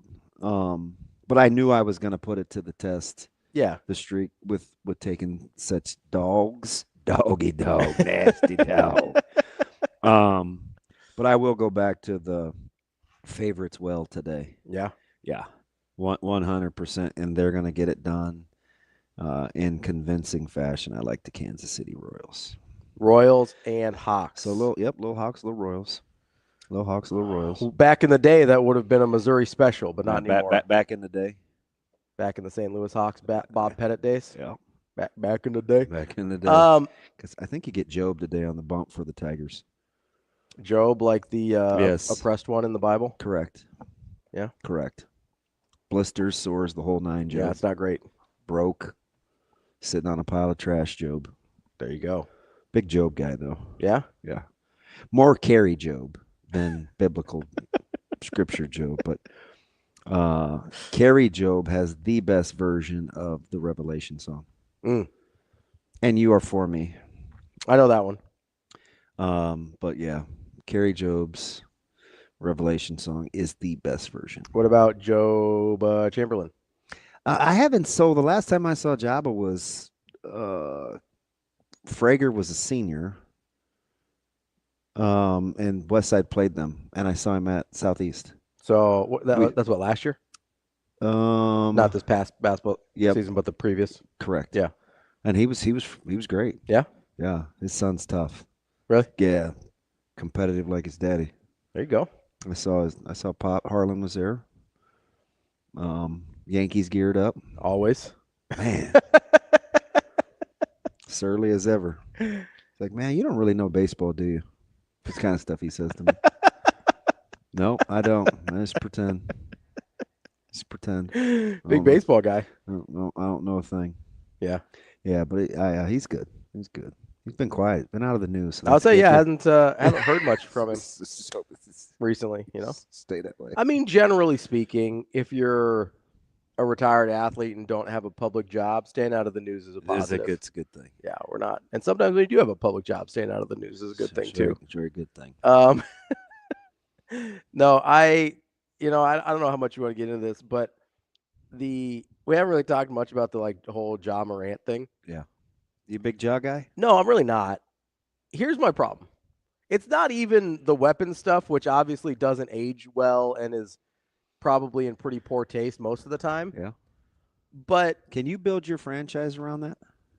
So I don't know if it's by that, do you mean him as a person or him as a basketball player or both? Well, I think they clearly are one and the same. Yeah, because there's too much overlap. The nature of how he plays is kind of the nature of how he lives his life as well. Yeah. My answer would be no. Like, if that's your best player, I think you have a ceiling. Ooh, moving on from Ja already. Not moving on. I'm not saying he can't be useful. Yeah. But like, if that's your best player, That's how about that as the alternative to the debate of whether you have a purpose or not? Well, I can be useful. And I mean, somebody's like, what capacity? Like, that's the best you have to offer is you could be useful? well, there's a lot of scale on what usefulness can be, right? Right. But there's not a lot of scale on if that's the Dog best. manure can be useful. It sure can. Keep Like- that grass green. It could be useful. That's classic. If that's the best player on your team, I don't think you're winning much. Yeah. I think that's tough to deal with. And here's what bothers me, right? Aside from the weapon stuff, which again, in really poor taste, and especially considering his history with weapons, like have a little self-awareness here, bud. But here's the other thing: is he's appears to be either defiant or ignorant for no good reason. So I think he lacks self-awareness. So you could say purposefully obtuse. Yeah.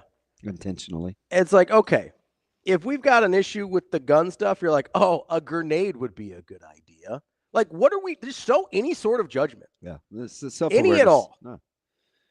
Clearly hasn't and you hope nothing bad has to happen, but there's a lot going on there. It just doesn't allow him to think like he certainly flirted with the line of bad things happening. Yeah. You know? Oh yeah. And that obviously wasn't enough to teach him a lesson or to kind of get him on like a better headspace. I think Memphis is over it too. I think they should be over it. He's probably the least treated like a superstar. He's probably just a star now. Yeah. He once upon a time was on that trajectory. On for the sure. superstar trajectory. 100%. He's just a star now, but he doesn't play very much. No. Like he's hurt a lot, and that's again kind of the reckless way he plays. It's just interesting how his career arc has changed dramatically. He was to the moon for a minute, and now it is severely leveled out. Yeah. Both in injuries and in stature. In 2 years. Yeah, it hasn't been a long time. Like he was. And he's young. He was shining star of the league for a minute. Yeah. And I have a really hard time with people with that much lack of self-awareness. Is it more or less self-awareness to say, I'm not on anybody's timeline. I don't owe them anything. I don't feel like I'm holding anyone hostage. Who would utter those words? I think one Aaron Rodgers would utter those words. I think it's also a lack of self-awareness to say things like, hey, I don't really care about the messaging, but if the messaging had been wrong, he'd have been mad about it.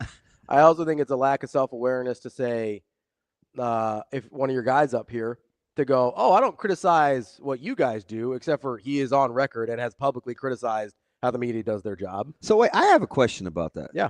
Hey, Shane, what are the odds you have that Deion Sanders clip available? I'd say it's about 99.99%. Hey, can you play that for me, please? I have a question. Let's get the elephant out of the room. I don't want to talk about this too long. I'm going to just talk briefly and let it go. We talk about Shedeur. We ain't talking about nobody else. But his last name was Sanders. We wouldn't have this discussion. The only reason we were having this discussion is his last name Sanders. Shane, stop. Just for a second, stop. Is his jersey being retired if his last name isn't Sanders? No, it is not. Does he think we're dumb? He does. This is why, and I'm going to try not to yell like I did yesterday. I like how you fold your arms as if it helps me restrain myself. So does folding your arms slow down the release of endorphins? I think so. If I'm like this and I'm getting like all animated and I'm doing the royal we and the whole thing, sometimes it gets like okay. Go back to this. I can escalate a lot. Yeah. Is it like you're talking to kids? So I'm trying to like your dad. I'm trying to keep it under wraps here a little bit. Okay. So I'm gonna try not to yell about it. I couldn't believe that he said that as if we don't know any better. Why his number's being retired, and then he tries to make it seem like our fault that it's a big deal, or that it's being made a big deal that his number's being retired. When you've only got, I believe, 5 or 6 previous Buffaloes, and you're missing a lot of dudes that won national championships, unlike Shedeur was aware of, that they actually did win at Colorado before he got there. He didn't seem to be aware of that history. But this is why I get mad, and it looks differently when Deion does it than when Nico's dad does it, and it looks differently when Hurley does it than when Patino does it or whoever. But again, he's just not being truthful or honest about the situation, and then expects us to just eat it. Mm-hmm. And I'm not going to. I'm not going to just be like, oh, well, he said it's this. And like the reason he feels like he can treat people like they're stupid is because people have let him off the hook for so long for saying stupid stuff that just isn't true. And I'm not doing that anymore with him or anybody else. Like, if you tell me stupid stuff that isn't true, I'm going to call you out on it. And it may not make a damn bit of difference to anyone in the world, but I'm just not going to sit here and take it. I just won't. And so. Not going to take it anymore. Yeah, I'm mad as hell. I was mad as hell. I'm mad as hell. Coach is tripping. You know, and so I'm just not going to. Is Ravi tripping? I'm just not going to do it anymore. And were you mad at your penis? Not today. But you know, you've got this thing where he's just like, oh, well, I'm going to get the elephant in the room. It's like you created the elephant in the room. You are the elephant in the room. And, and then you talk about it. But yeah, there's no way in hell this dude is get his number retired if his last name isn't Sanders. He would get a pat on the back, and he also wouldn't be getting pimped to be like, oh, he's a top 5 guy in the draft or whatever. Like, first rounder, sure, whatever you want to say. But like everything that's happened to Shedeur so far, including I think his draft status to a certain degree, and the love that he got nationally, like he was a good quarterback. He was a good quarterback. I think he's a borderline first round quarterback. But a lot of what has come to Shedeur's life is because his last name is Sanders. You can't have it that way and then be mad about it when it's the other way too. You don't get to have it both ways. You don't get the advantages of having the last name Sanders. You don't get that life without him in it? Yeah, you don't get to have the advantages of having the last name Sanders and then have the and then be like, oh, but I don't want that other stuff. Yeah, shout out, DJ. I'm cool. I don't want that other stuff over there. And so, yeah, I do think he thinks we're stupid, and it's because we've let him get away with it for too long. So, you know, do you think he skips the time period in the 90s? He must. They all must. So, because I can't imagine. He is right about one thing, though. This is just about Shedeur. Because Travis won a Heisman. If you want to retire his number, cool. There's 2 Heisman winners in the history of Colorado. Rashawn Salam, number retired. Travis Hunter. R.I.P. Go ahead. R.I.P. Rashawn. Like, go ahead and retire that number. That's fine. He's right. It is just about Shedeur. Like, that part he's right about. This isn't a Travis Hunter problem. Travis deserves to have his number retired. You win a Heisman at a place like Colorado, you deserve to have your number retired. Yeah, so I think the thing that bothers me the most is I don't know if he just thinks we're stupid or he's just being disingenuous. Either one's not great. So, no. I mean, I get it. But why is the scope so narrow? Like, why is it only that vantage point? Like, of course, it's going to be, you're going to get pushback because, number one, it's too soon. Number two, he hasn't done enough. And number 3, it's extremely short-sighted. And number 4, there's more deserving guys that don't have what are you going to say to, like, Matt Rhule or Canavis McGee or Alfred Williams or Higgins? Cordell Stewart or Westbrook. Yeah. Or pick one. Ted Johnson, who is a 2-time Super Bowl champ at Colorado. Like what are you supposed to tell those guys? That nothing mattered before Deion got there. That's what he's telling them. The program was only relevant since 2022? Yeah, that's what he's telling them. It's just interesting. It's just. I mean, are you getting on the phone with Bieniemy and being like, "Hey, you guys are in the same hemisphere"? I mean, that's what he's telling you. Although he's not even telling you in the same hemisphere. He's saying, "Hey, you're down here. Everything since 2022 is up here." Well, is so Bieniemy's number not retired? I think it is. I don't believe it is. I think I looked it up yesterday. I don't believe it's retired. Then that would be a real gut punch.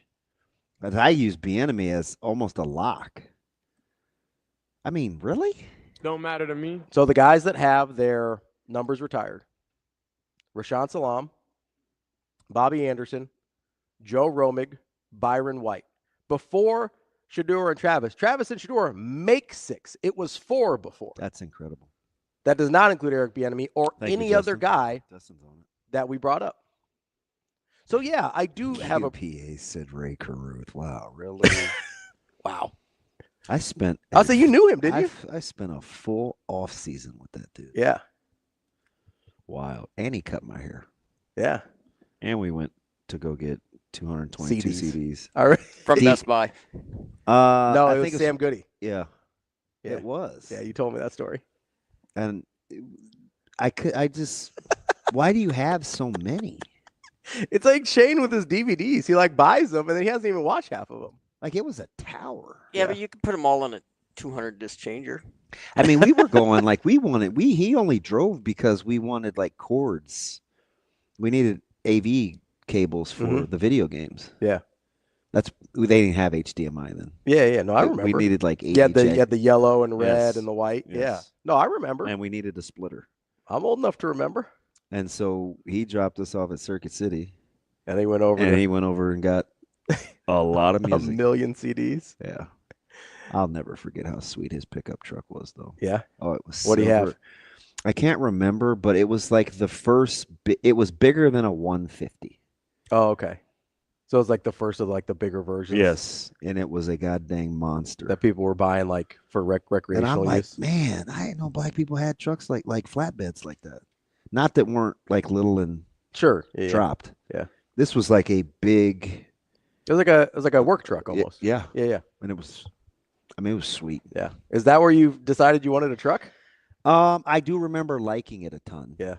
I don't think I was like, I'm ready to move on from, because I was a sedan guy back then. Yeah, for a long time. Yeah. I didn't get into that stupid SUV out there until 08, maybe 09. Yeah. Of 2000. Yeah. I was a car guy up until then.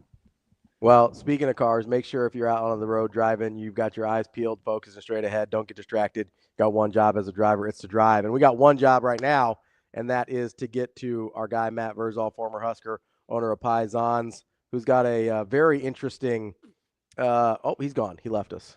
No, he's back. Is he We'll back? get him back. We'll wait. We'll wait for a second there he goes. There he comes. He's coming back. He's got a very interesting. How can you see him? I need to figure that out. Oh, he's on the. Oh, I think I'm on a different. I think I'm logged in as Hurrdat, so I can see the bottom of the screen. Yeah, I can't see anything. Verge, what's going on, bud? Nothing. Fuckers, what are you doing? Hey, I see you shaved. You look horrible, man. You gonna let that hair grow back, or what do you cover those lips? What do you got going? Nope. I got stuff to do.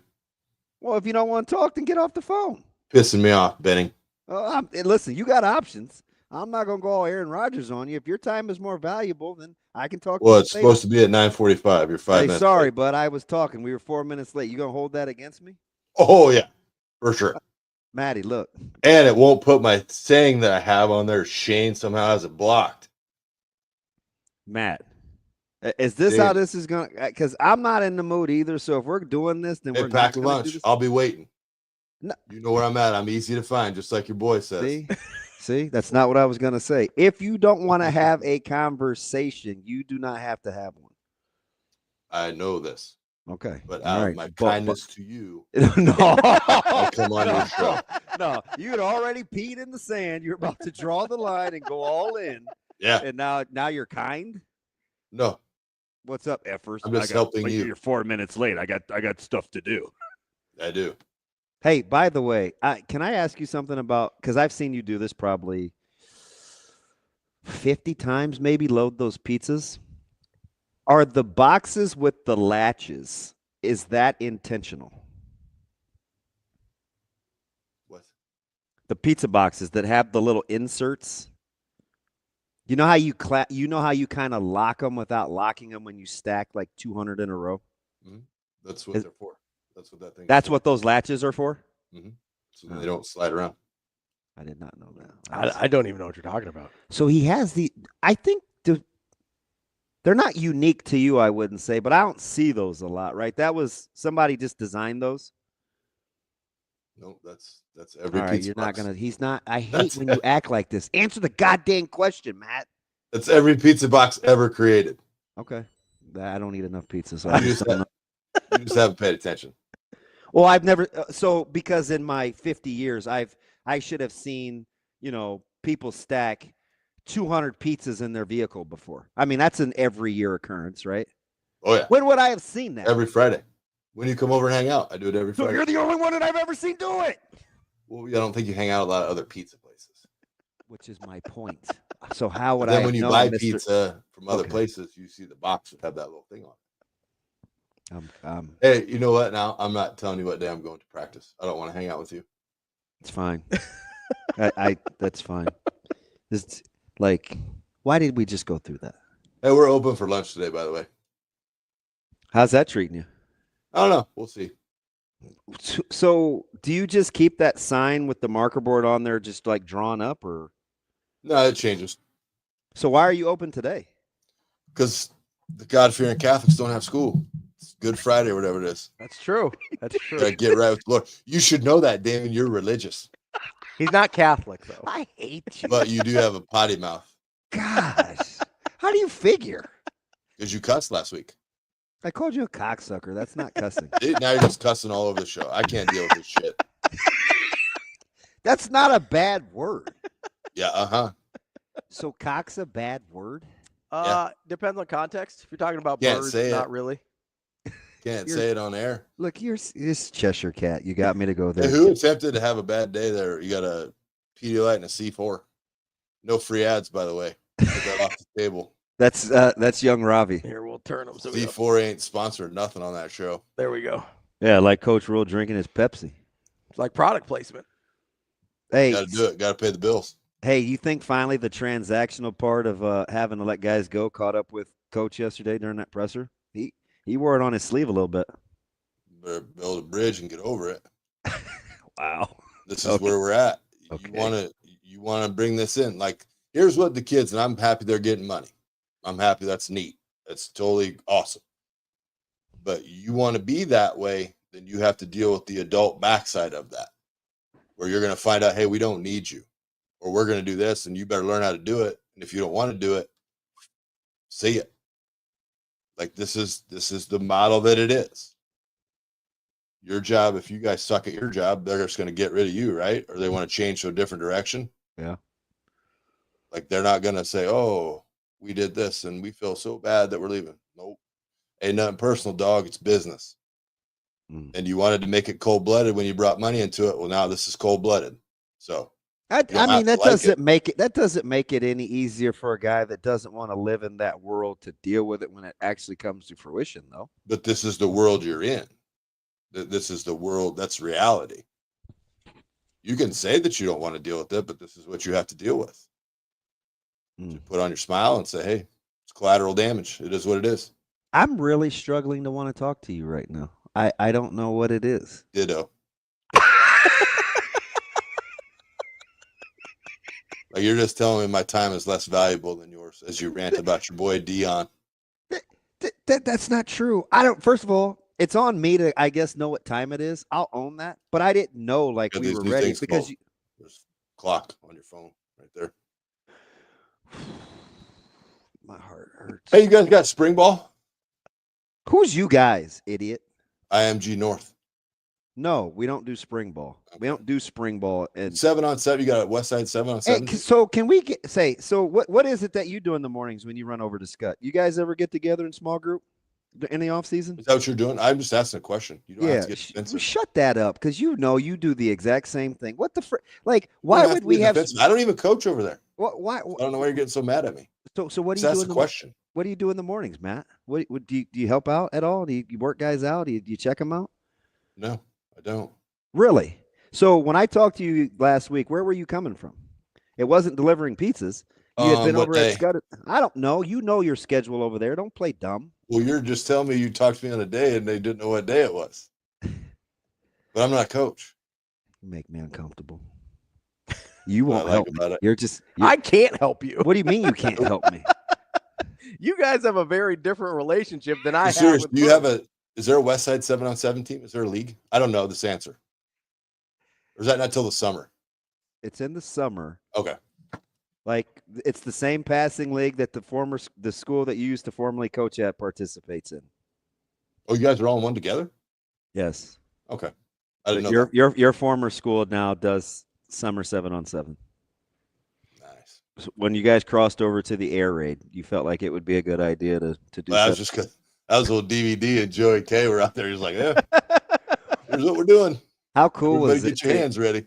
To hear Kaliga just shot his guy out last week, and then afterwards, we talked to you Friday, the next day after the Jet, and Stroh's, they're pretty excited about getting Van Dyke. Yeah, it should be. He's a highly competitive kid, and he loves when the lights get real bright. Like it's he did it 2 years ago in the state basketball. Jergs will tell you he wasn't going to rely on him for a bunch in that game. I think he went for 18 or 19. And then that state championship game, Bennington is a monster. I mean, Bennington is a monster.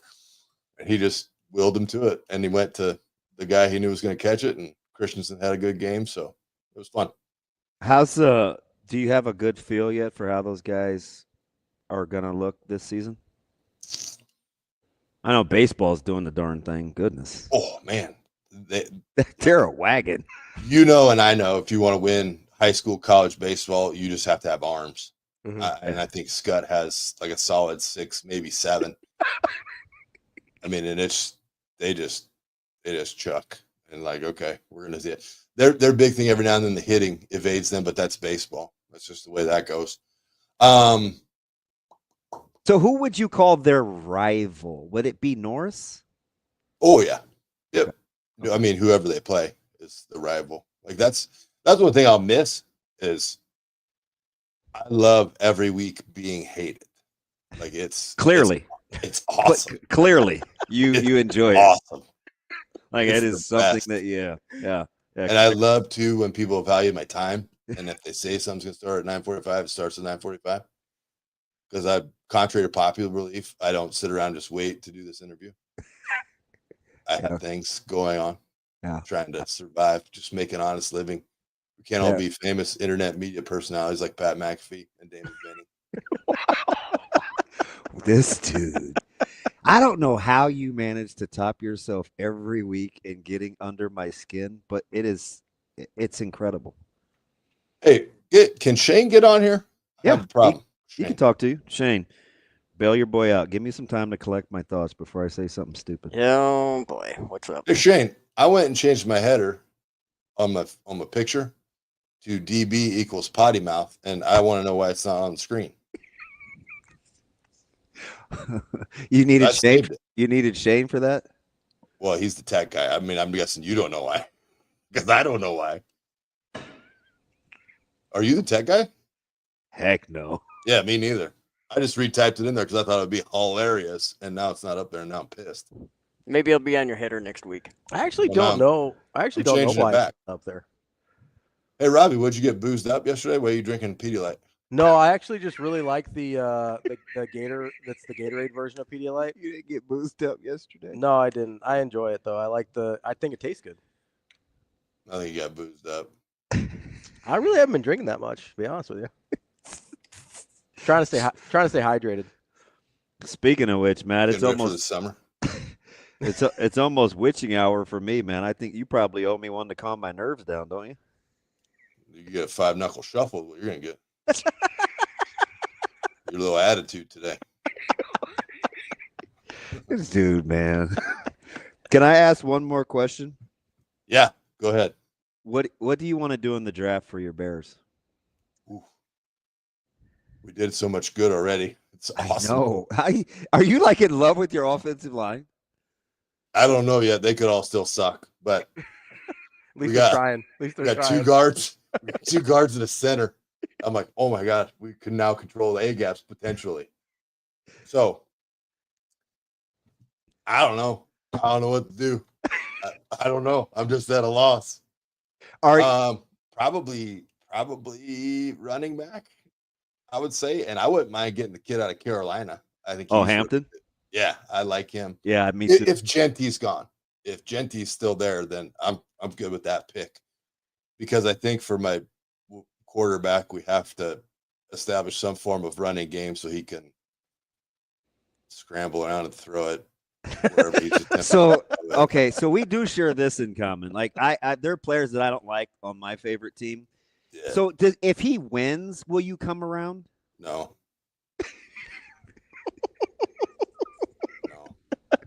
No. No. He's consistent. He said this last year before they drafted him. That's how I feel about LeBron. I will never like him. I don't care what he does. Man. No. Do not like. No. And this is like old, like get off my lawn guy. What's that? But when he was at college and they lost, and he went in the stands and he fake cried in his mommy's arms and all that stuff, I'm like, hey, dog, you playing the wrong game. Like that ain't. Do not want.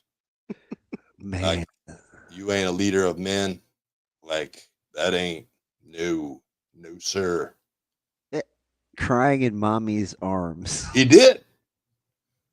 It's I fake. can't. He faked it too. It's fake. Yeah, eat that guy. Jesus. Hey, you got Pittsburgh doesn't have a quarterback. Hey, I know. You want to trade? No. Thanks for letting me know Yes, that we don't have I a think quarterback. this is great. We will trade you him, and you. You want JJ Watt?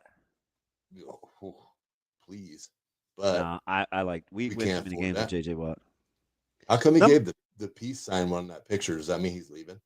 No, well, somebody floated the Purdy for JJ Watt deal, Or for TJ?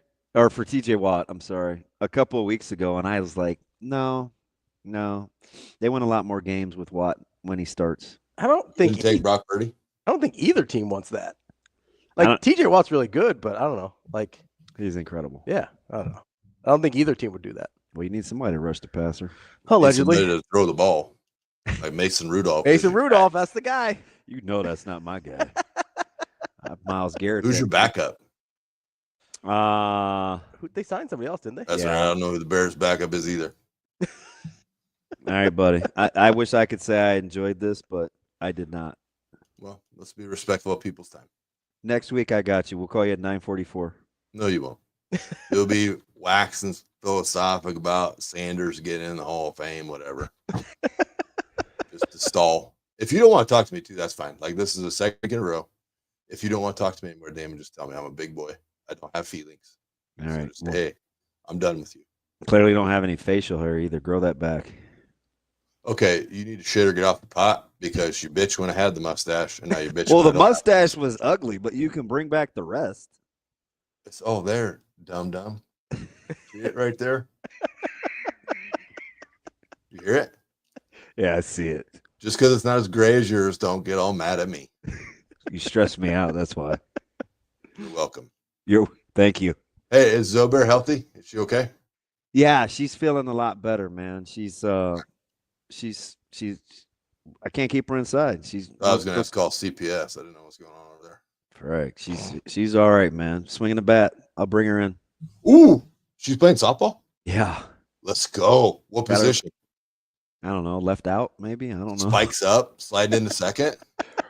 I was just happy her shoes only cost $29. I felt like I hit the lottery. You got it. Yeah, you get her some metal spikes. I should. I let her pick them out. She just got these little gray Nikes cleats.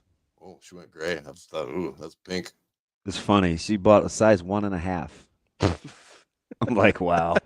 It's classic. She flat-footed like you? No, she's got arches. Nice.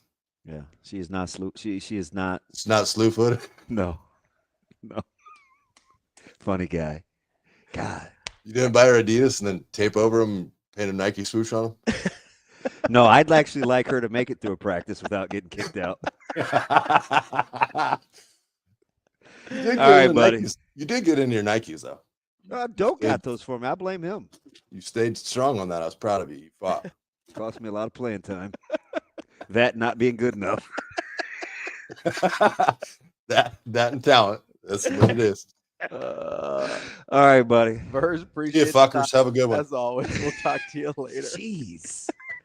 That's the show for the week. I don't really have anything to add to that.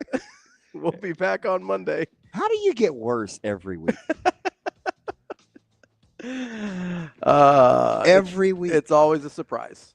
It's always a You surprise. just never know with his mood. You just never know. You know what you do know? Oh, boy. That we're about 7 minutes over, so he got his time back. He got his 4 minutes back. Yeah, we made it up to him. We got extra time on the back end there. That's DB. I'm Ravi Lulla. We will be back on Monday with more Hurrdat Sports Live.